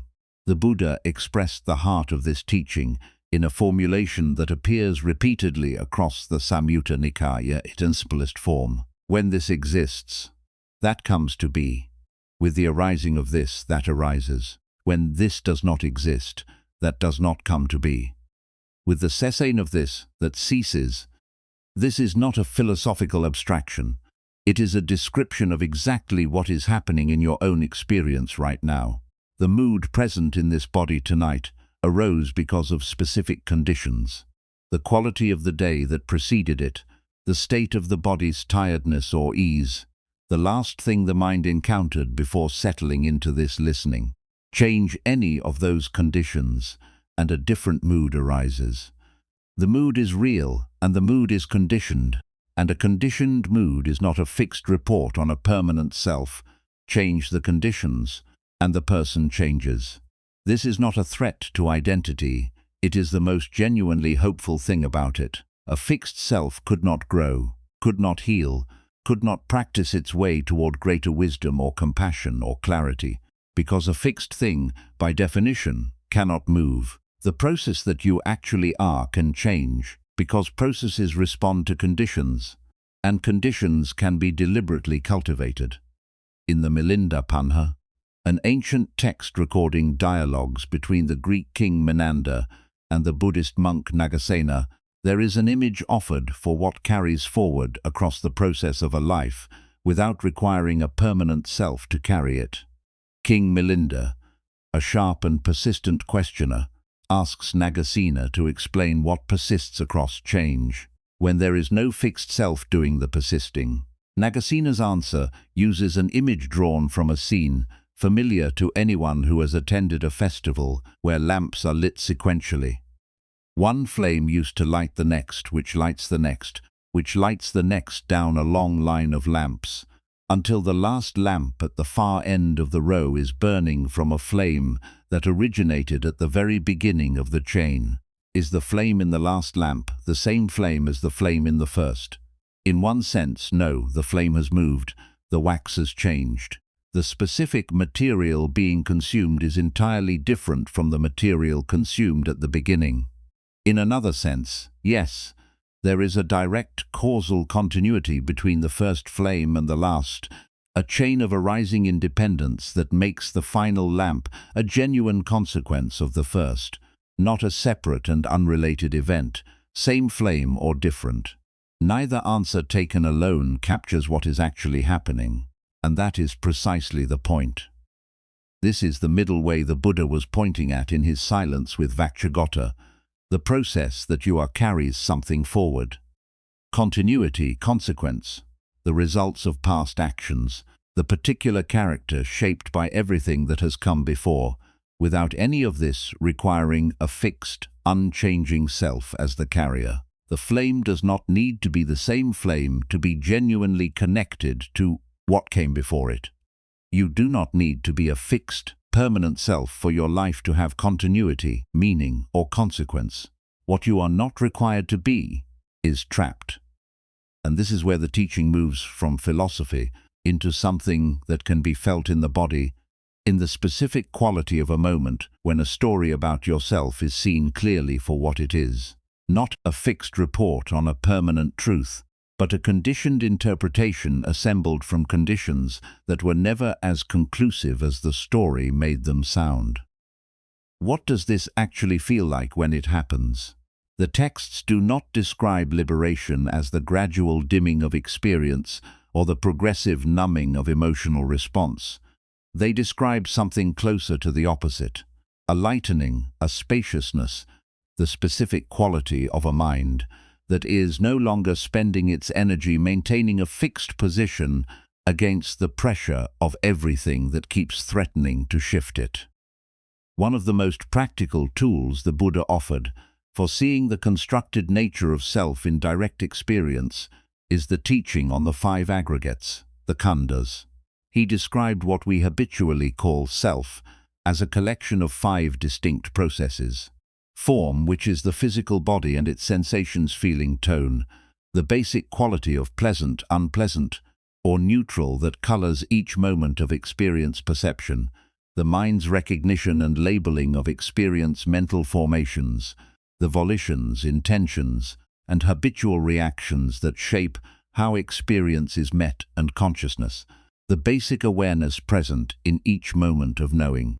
What the Buddha pointed out, the precision that remains useful in immediate practice, is that none of these 5 are fixed or permanent, and none of them, individually or together, constitute an unchanging self. The body changes moment to moment. Feeling tone shifts with every new contact. Perceptions are shaped by past conditioning and current expectation. Mental formations are habitual, meaning they can change as habits change. Consciousness arises dependently, appearing in response to contact between sense organ and sense object, ceasing when that contact ends. In any given moment you can ask of any experience, which of these 5 is the self I am defending? The answer looked at directly is always the same. None of them taken alone or together constitute a fixed and permanent entity that can be permanently diminished by a verdict or permanently completed by an achievement. They are processes appearing and changing and ceasing in response to conditions, useful processes, real processes, but not a fixed self. In small, ordinary moments, something like this is available without full liberation as a prerequisite. The next time the inner critic delivers one of its verdicts, the kind that moves from what happened to what it permanently means about who you are, try just briefly to notice the moment the verdict is accepted as fixed fact rather than as a conditioned interpretation. There is usually a specific moment in which the mind moves from "this is what occurred" to "this is what I am." It happens quickly, and it has happened so many times that it no longer feels like a move. It feels like a simple recognition of reality. But it is a move, it is the specific move the teaching of anatta is pointing at. The one that converts a process into a verdict, a moment into an identity, a conditioned arising into a permanent definition. Seeing that move, even once, even briefly, changes the relationship to the verdict. Not because the verdict is New York, because the verdict's authority to define something fixed and permanent has been even momentarily brought into question. A verdict whose authority is in question is a verdict that can be held more lightly, examined rather than accepted, considered rather than inhabited. The story you carry about who you are was assembled from conditions. Some of those conditions were fair and accurate. Experiences that genuinely revealed something real about your particular way of being in the world. Others were not. Conclusions drawn in moments of pain or confusion, verdicts delivered by people or circumstances that did not have access to the full picture. Interpretations shaped more by the state of the interpreter than by the nature of what was being interpreted. The story contains both woven together so thoroughly that separating them requires a quality of examination that most people never quite find the conditions for. Because the story is also the thing doing the examining, which makes the examination circular.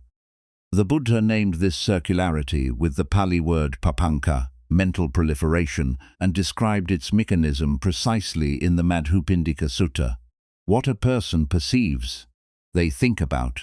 What they think about, they proliferate upon. What they proliferate upon becomes the source of the mental thicket, the dense tangle of interpretations, associations, judgments, and narratives that the mind generates automatically in response to even the simplest contact with experience. A sound is heard.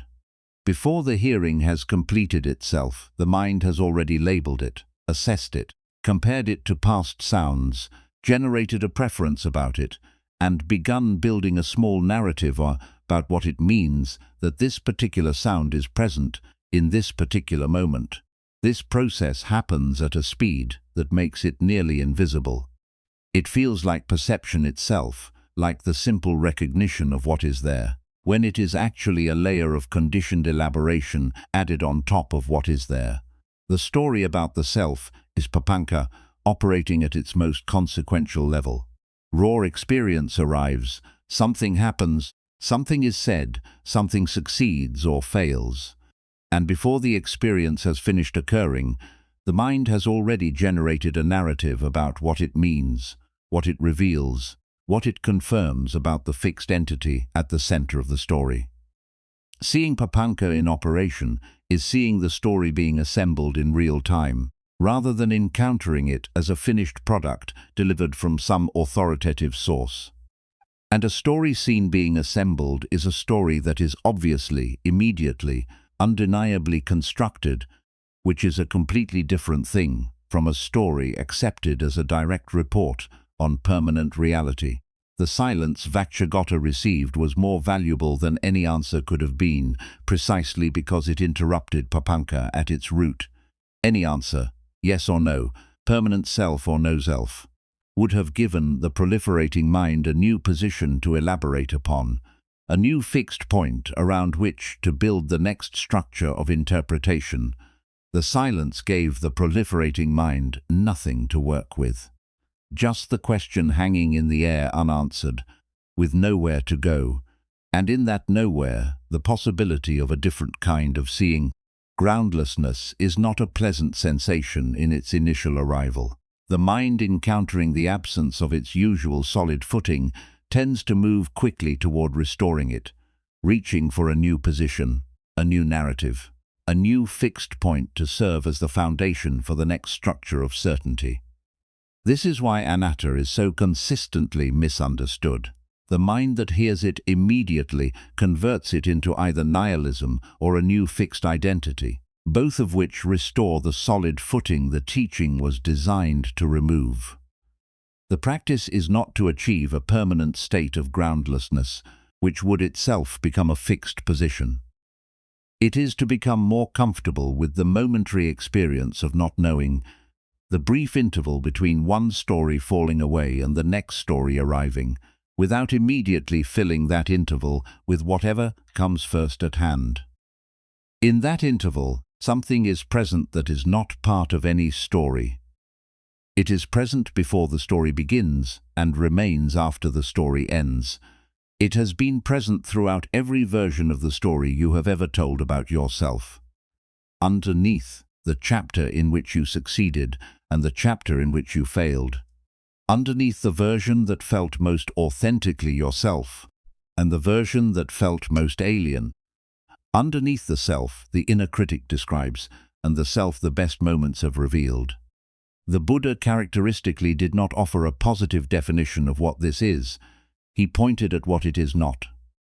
Not fixed, not permanent, not a thing that can be gained or lost, not an essence that requires conditions to be a particular way before it can be present. In the Udana, he described the unborn, the unbecome, the unmade, the unconditioned, not as a metaphysical entity separate from experience, but as the quality of awareness present in every moment of experience, without being identical to the specific content of that experience. The awareness that notices the thought is not the same as the thought it notices. The knowing present in each moment is not the same as the particular thing known in that moment, and this awareness does not require a fixed self to be its source, any more than the river requires a fixed water to be its substance. This is what the flame simile is pointing at, beyond the immediate question Nagasena was addressing. What carries forward across the chain of lamps is not a fixed flame essence unchanged and unchangeable, preserved perfectly from the first lamp to the last. What carries forward is the capacity for illumination itself, the quality of light, which takes a different form in each lamp while remaining recognizably, genuinely, continuously light. You are more like light than like a lamp. The particular form changes, has been changing since before you could speak, will continue changing until the last condition for this particular process is exhausted. The awareness that the form is the form of does not change in the same way. The knowing, the capacity for experience present in this moment of listening, in this body, on this evening. This was present before the story began, and will remain after the last chapter of it has concluded. Letting the story fall away is not an act of self-destruction. It is an act of recognition. The recognition that the story, however useful it has been, however true parts of it are, is not the same as what it is a story about. You are not the narrative the mind has been constructing, any more than a river is the particular water passing through it. At this moment you are the process, the capacity, the continuity that the narrative has been attempting with the limited tools of language and memory and conditioned interpretation to describe. Vakchagota left the conversation confused. He had come for an answer and received silence, which felt in the moment like a failure of the exchange. What the silence had actually done was more valuable than any direct answer could have been. It had removed briefly the solid footing of the question itself, creating a groundlessness in which something could be seen that the question answered either way would have covered over. He returned to the Buddha on subsequent occasions, as the Pali Canon records across several dialogues. Each time his questioning had changed slightly, less concerned with accumulating positions, more genuinely open to what a direct encounter with the teaching might reveal. The Buddha met each stage of this evolution with a different kind of instruction. Similes on one occasion, the teaching on the aggregates on another, a pointed question returned in place of an answer on a third. What is evident across these encounters is that the confusion Vakchagota carried away from the silence was not an obstacle to his understanding. It was the beginning of it. The solid certainty he arrived with had been the obstacle. The confusion was the first crack in it. And in the Pali record, he is eventually described as arriving at the liberation the silence had been pointing toward from the very first unanswered question. The silence did not fail him. It worked more slowly than a direct answer would have, and more thoroughly, in the way that things which reach the root tend to work more thoroughly than things that address only the surface. What remains when the story falls away is not an absence. Something has always been underneath it, quieter than thought and more stable than emotion, present before the first word of any chapter was written, and remaining after the last word has faded into the silence from which it came. The teachers who have pointed at it across 2.5 millennia have used different words, mapped it through different traditions, approached it through different practices. What they agreed on is this: you cannot travel to it, you cannot achieve it, you can only stop covering it, story by story, verdict by verdict, fixed position by fixed position, until what was always there has enough room to be recognized in the simple, undramatic, completely ordinary quality of being present here in this body, in this breath, in this moment that asks nothing of you, except that you stop telling yourself it is not enough. And that is where the fifth teaching takes us now, to the island that was always here, the ground beneath every story, the silence that remains when every question has been set down, and nothing is being either searched for or avoided. Not a destination reached after sufficient effort, but a quality available in every moment the searching and avoiding were briefly, naturally, simply at rest. What would it feel like to stop looking? Not to find what you have been looking for, not to arrive at the destination the searching has been aimed at for as long as you can remember, simply to stop the looking itself. To set down the orientation of seeking, the forward lean of a mind always aimed at something not yet here.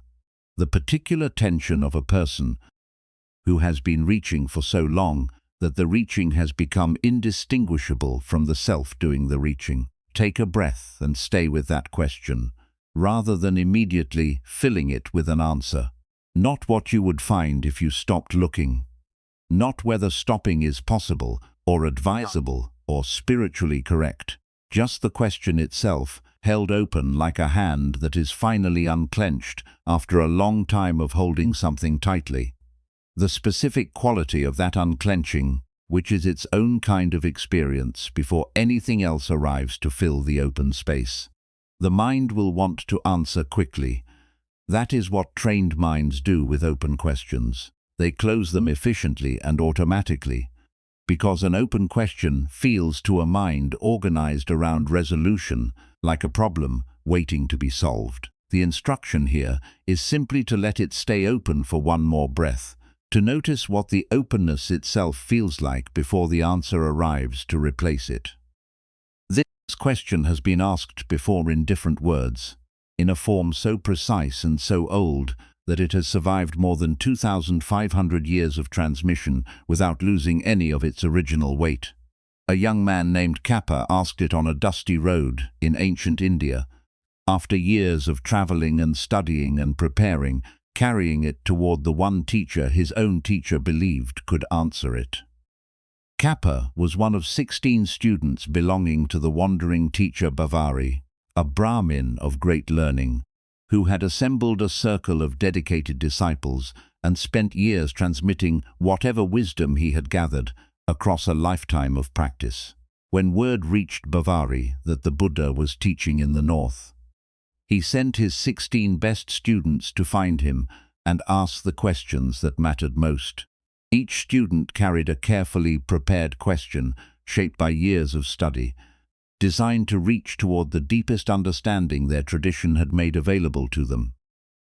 Kappa's question was this: for being swept away by the flood, by old age, by sickness, by death, by grief, where is the island of safety? Tell me out of compassion where this island is, so that this suffering does not happen again. The flood Kappa described was not water. It was the current that carries every human life.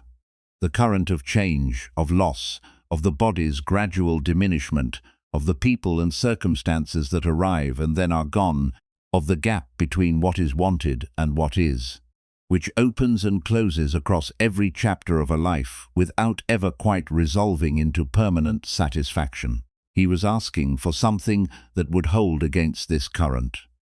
A place to stand that the flood could not reach.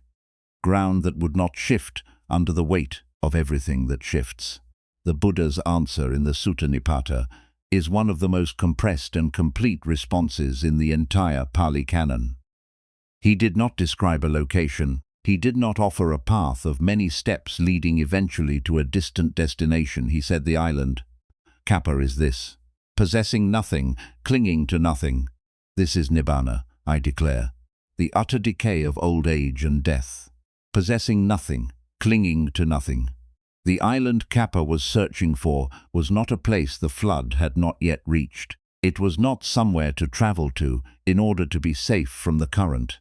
The island was the condition of non-clinging itself, the quality of a mind that has stopped adding its own reaching to the natural movement of things, that has released the demand that what is impermanent become permanent, that has set down the forward lean of a self always aimed at what is not yet here.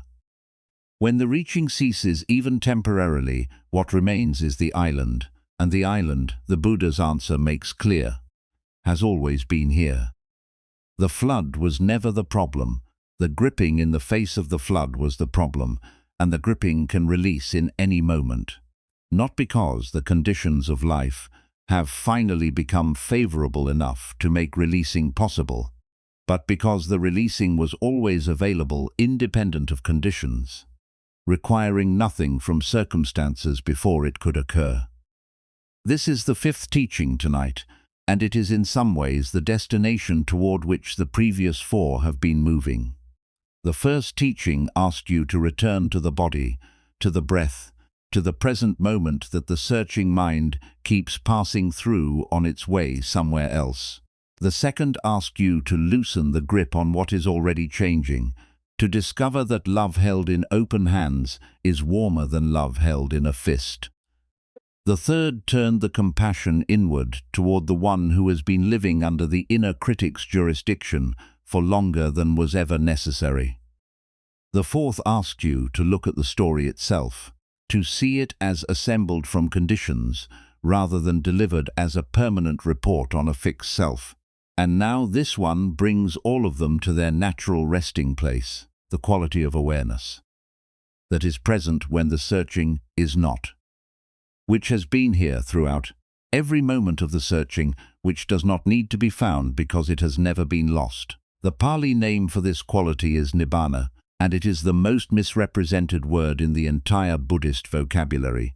In popular usage, it has come to mean a state of permanent bliss attained after decades of dedicated monastic practice by people of exceptional spiritual capacity. Something remote, something earned, something belonging to another category of human being entirely. The Buddha's own usage is considerably more immediate.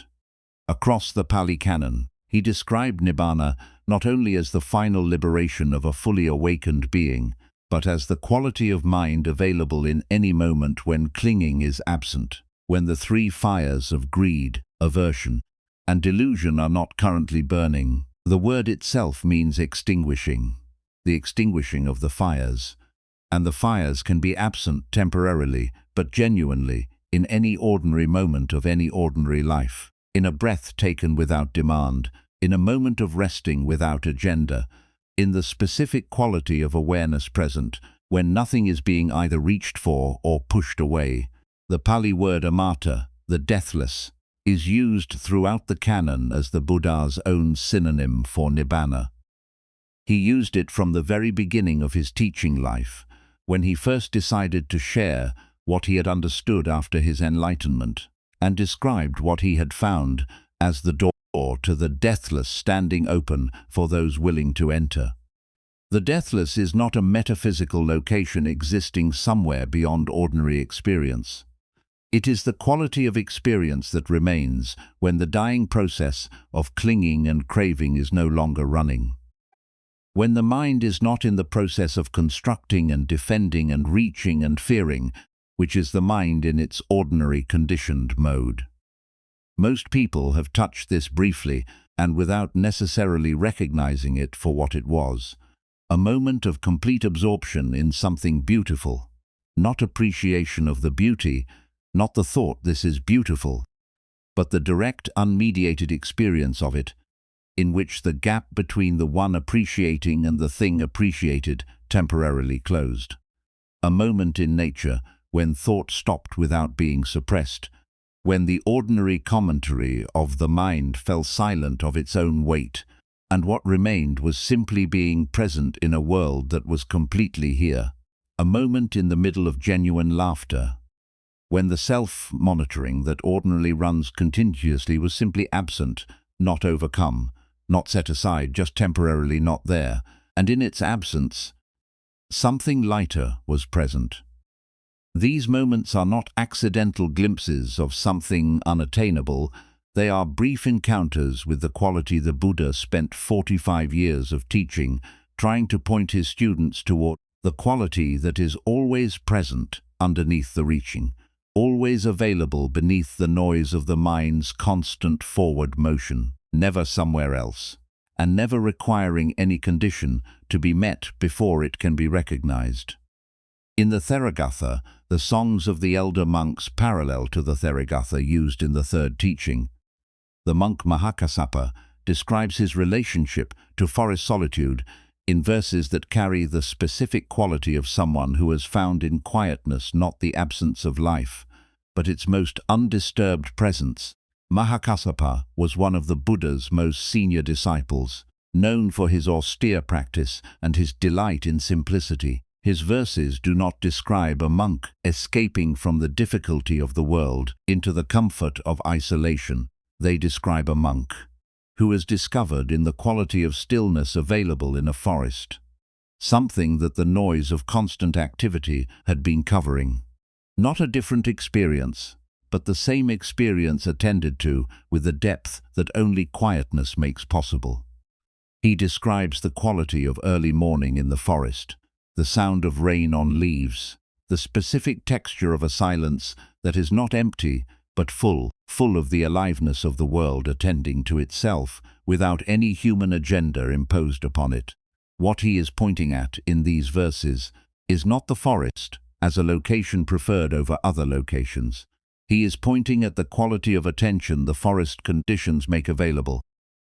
An attention that is not reaching, not comparing, not building a narrative about what the experience means or how it reflects on the one having it, simply present, simply here, in contact with what is actually here, which turns out to be considerably more than the reaching mind, always oriented elsewhere, had noticed.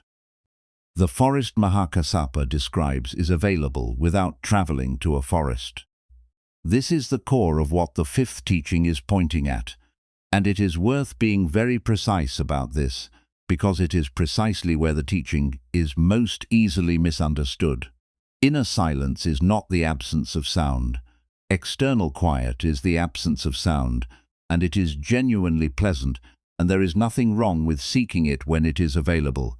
Bakery. External quiet is dependent on circumstances.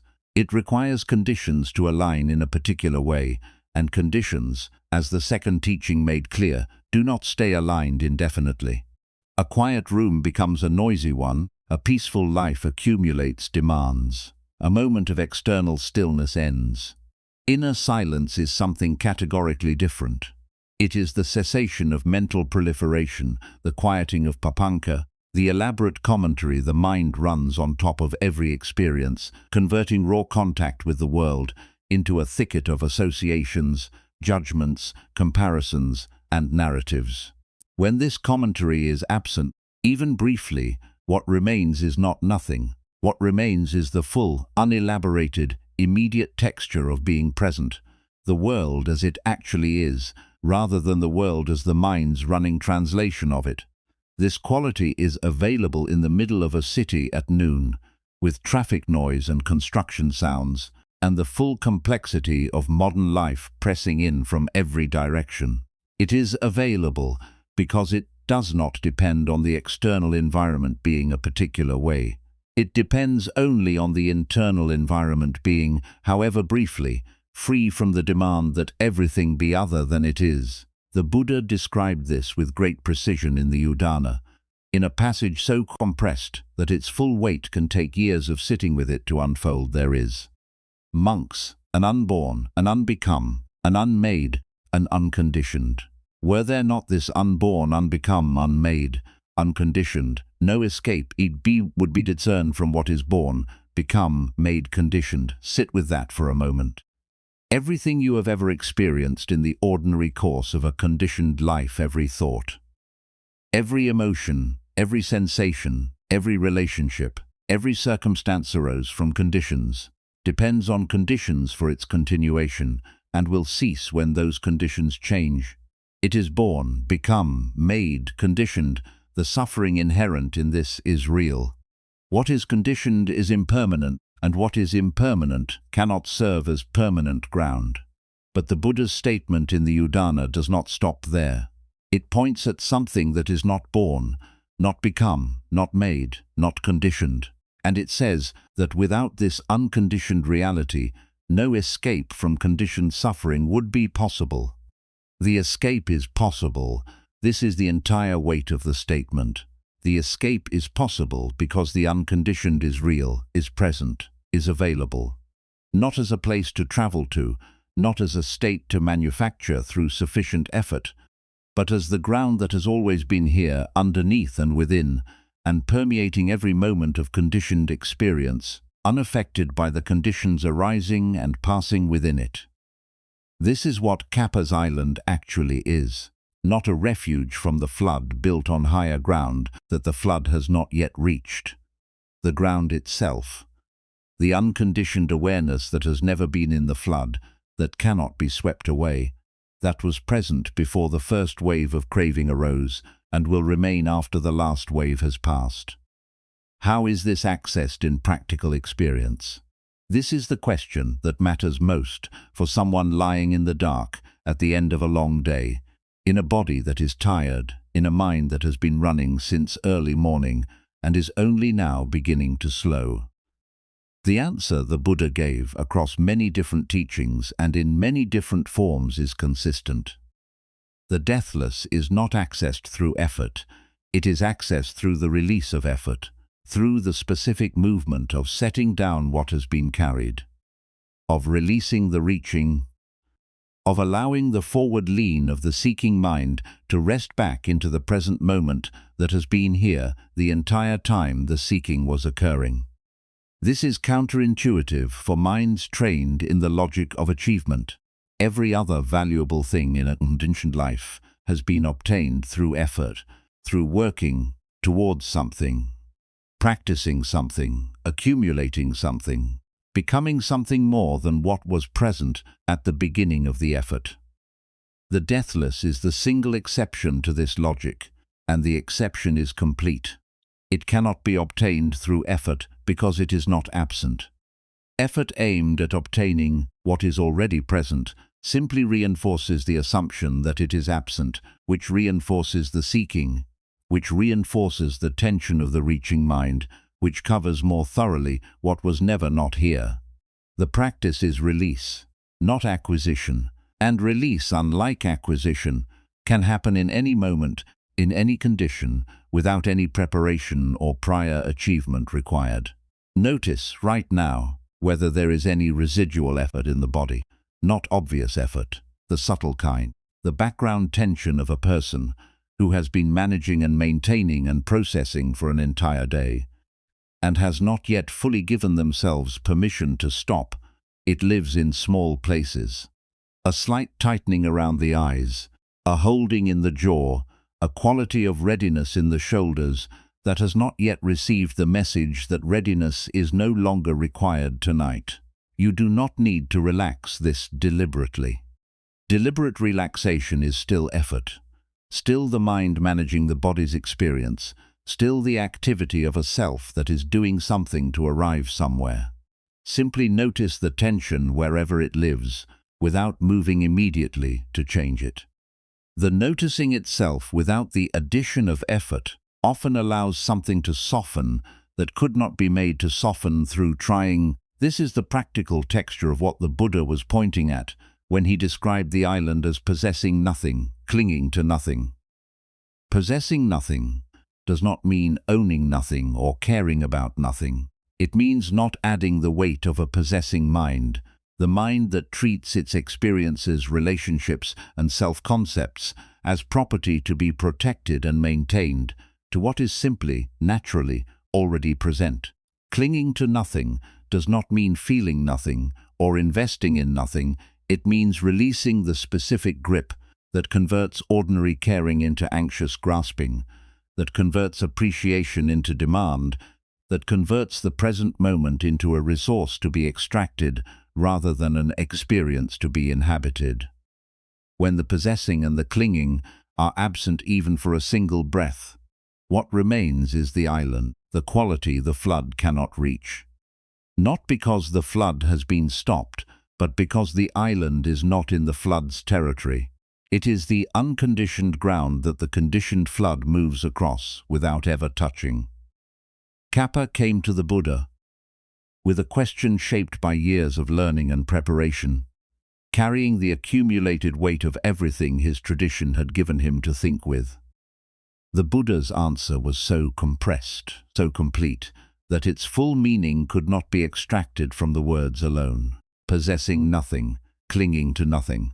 7 words in translation, a lifetime of practice pointing at something that, once seen, turns out to have been visible all along. The Sutta Nipata, from which Kappa's question comes, is widely regarded as one of the oldest layers of the Pali Canon. It has a quality of directness that the later, more elaborated teachings sometimes smooth over. A willingness to point at the destination without the full architecture of stages and practices and attainments that later systematization added. The Buddha of the Sutta Nipata speaks often in a register of bare pointing. This is it, here, now in the quality of a mind that has stopped its unnecessary motion. The Atthakavagga, the oldest section within the Sutta Nipata, returns again and again to a single Pali word as its description of what is being pointed at. Santi, peace, not as an emotional state achieved under favorable conditions, but as the natural quality of a mind that has released its compulsive engagement with the proliferating activity of wanting and fearing, offering and becoming. The Buddha uses Santi and Nibbana and Amarta, peace and extinguishing and the deathless interchangeably in the Sutta Nipata, pointing at the same reality from different angles. The way you might point at a single mountain from 3 different positions on the road leading toward it. What is it like, in ordinary lived experience, to touch this quality? The texts are careful not to over-describe it, because any description adds conceptual content to something whose defining characteristic is the absence of unnecessary conceptual elaboration. But there are qualities that practitioners across traditions and centuries have consistently reported, and they are worth naming plainly. There is a sense of sufficiency, the Pali word santuthi, contentment, or more precisely, the quality of being satisfied with what is present, describes this. Not the contentment of having obtained everything wanted, but the contentment of a mind that has temporarily released the wanting structure itself, and discovered in that release that what is present without the wanting is already enough, already whole, in a way that the wanting mind, always oriented toward what is not yet here, could not see from within its own orientation. There is a quality the Pali texts describe as piti, sometimes translated as rapture, which is slightly too strong, or as joy, which is slightly too light. It is the specific quality of aliveness that is present when the mind is not generating suffering through its unnecessary motion, a quality that is not manufactured or achieved, but simply reveals itself when the manufacturing and achieving temporarily cease. It has been compared to the sensation of setting down a heavy load after a long carrying. Not the presence of something new, but the release of something that was costing more than was recognized while the carrying was ongoing. And there is stillness, not the stillness of absence, not the flatness of a mind that has suppressed its responses to experience, but the stillness of a lake whose surface is undisturbed, which does not reflect any less clearly for being still, but reflects more clearly because the movement that created distortion has ceased. The Buddha used this image in several contexts. A mind in samadhi, in collected stillness, does not perceive less of the world than a scattered mind. It perceives it more accurately because the distortions introduced by craving and aversion and the commentary of papanka are temporarily absent. This quality does not require a formal meditation session to touch. It does not require a retreat or a teacher or a particular tradition or any prior spiritual achievement. It requires only the momentary willingness to release the reaching, to allow this moment with everything it currently contains, to be sufficient for this moment, without the addition of the mind's insistence that things be other than they are before the moment can be fully inhabited. Right now, in this body, on this evening, at the end of this particular day of this particular life, something is present that has been present throughout every moment of every day you have ever lived. It was present in the difficult chapters and the easier ones, in the moments of genuine clarity and the moments of deepest confusion, in the times when the story about yourself felt most accurate and the times when it felt most foreign. It was not more present in the good moments and less present in the bad ones. It was equally, continuously, quietly present in all of them. Underneath the story, underneath the reaching, underneath the elaborate activity of a conditioned mind, doing what conditioned minds do. This is what the Buddha was pointing at in the Udana when he described the unborn, the unbecome, the unmade, the unconditioned, not a philosophical category at a safe distance from experience, but the living quality of awareness itself. The knowing that has been present in every moment of every experience you have ever had. The witnessing that does not arise when conditions are favorable and cease when they are not. The ground that the flood of conditioned experience moves across without touching. The island has always been here. Kappa traveled to find it and arrived at a teacher who told him it was the condition of not traveling, the specific quality of a mind that has released the compulsion to be somewhere other than where it already is. The flood is real, old age is real, sickness and death and grief are real. As real as they were when Kappa named them in his question, as real as they are tonight in the life you are living. The Buddha did not answer Kappa's question by dismissing the flood's reality. He answered it by pointing at something the flood has never reached and cannot reach, not because it is protected from the flood by some external shelter, but because it is of a different nature than anything the flood can touch. The deathless cannot be swept away, because it was never born into the current. It has no edges for the current to catch, no weight for the current to carry, no fixed position for the current to dislodge. It is the awareness in which the current moves, and awareness is not subject to what moves within it. Feel right now the quality of awareness itself, not its contents, not the thoughts and sensations and sounds and feelings that are currently present within it, but the simple fact of awareness, the knowing that all of this is being known. This knowing did not begin when the sounds in this recording began. It was present before and will continue after, in whatever form the continuity of this particular process takes forward from this particular evening. It is not manufactured by the content of experience. It is the space in which the content of experience arises and passes. Mahakassapa in his forest at dawn was not experiencing something categorically different from what is available to you right now.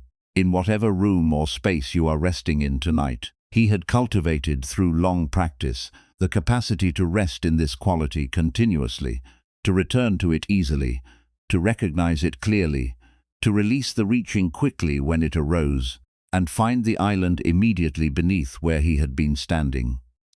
The practice develops access and familiarity, not the quality itself. The quality is already here. In the awareness reading these words, in the body breathing in the dark, in the knowing that is present in this moment, without requiring any further effort before it can be recognized as what it already is. Possessing nothing, clinging to nothing.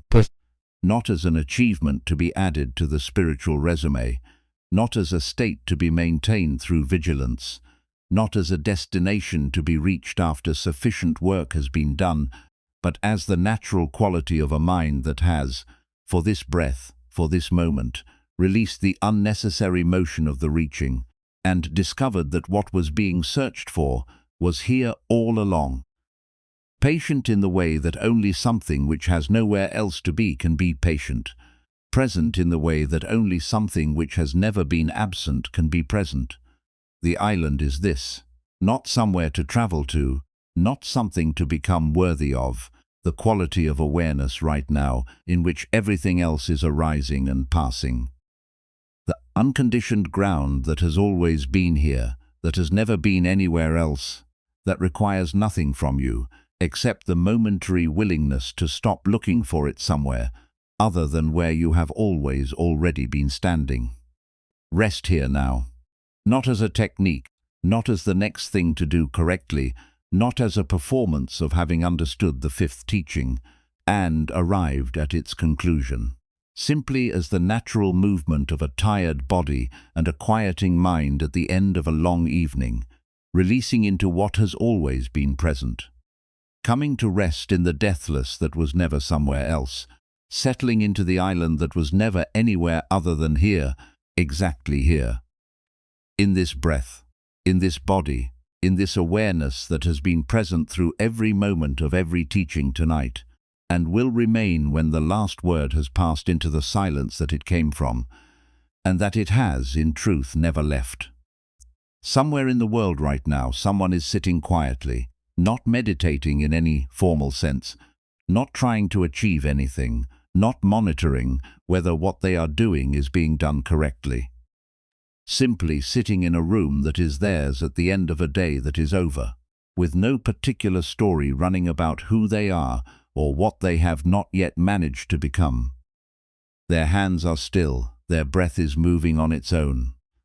The window beside them holds whatever the night outside currently looks like, and they are not narrating it to themselves, they are simply letting it be there. The way the night has always been willing to simply be there, requiring nothing from the person watching it. This is what the 5 teachings have been practicing with you tonight. Not information to carry forward and apply correctly, a quality of attention. The specific quality present in that person sitting by the window. Not searching, not performing, not reaching for anything the current moment is not already offering. That quality is available to you right now, in this body, in whatever space is holding you tonight. It does not require the teachings to have landed perfectly or completely. It does not require you to feel any particular way about what you heard. It requires only what you are already doing, being here, breathing, present in the simple and sufficient fact of being alive in this moment. Rest now, that is enough for tonight.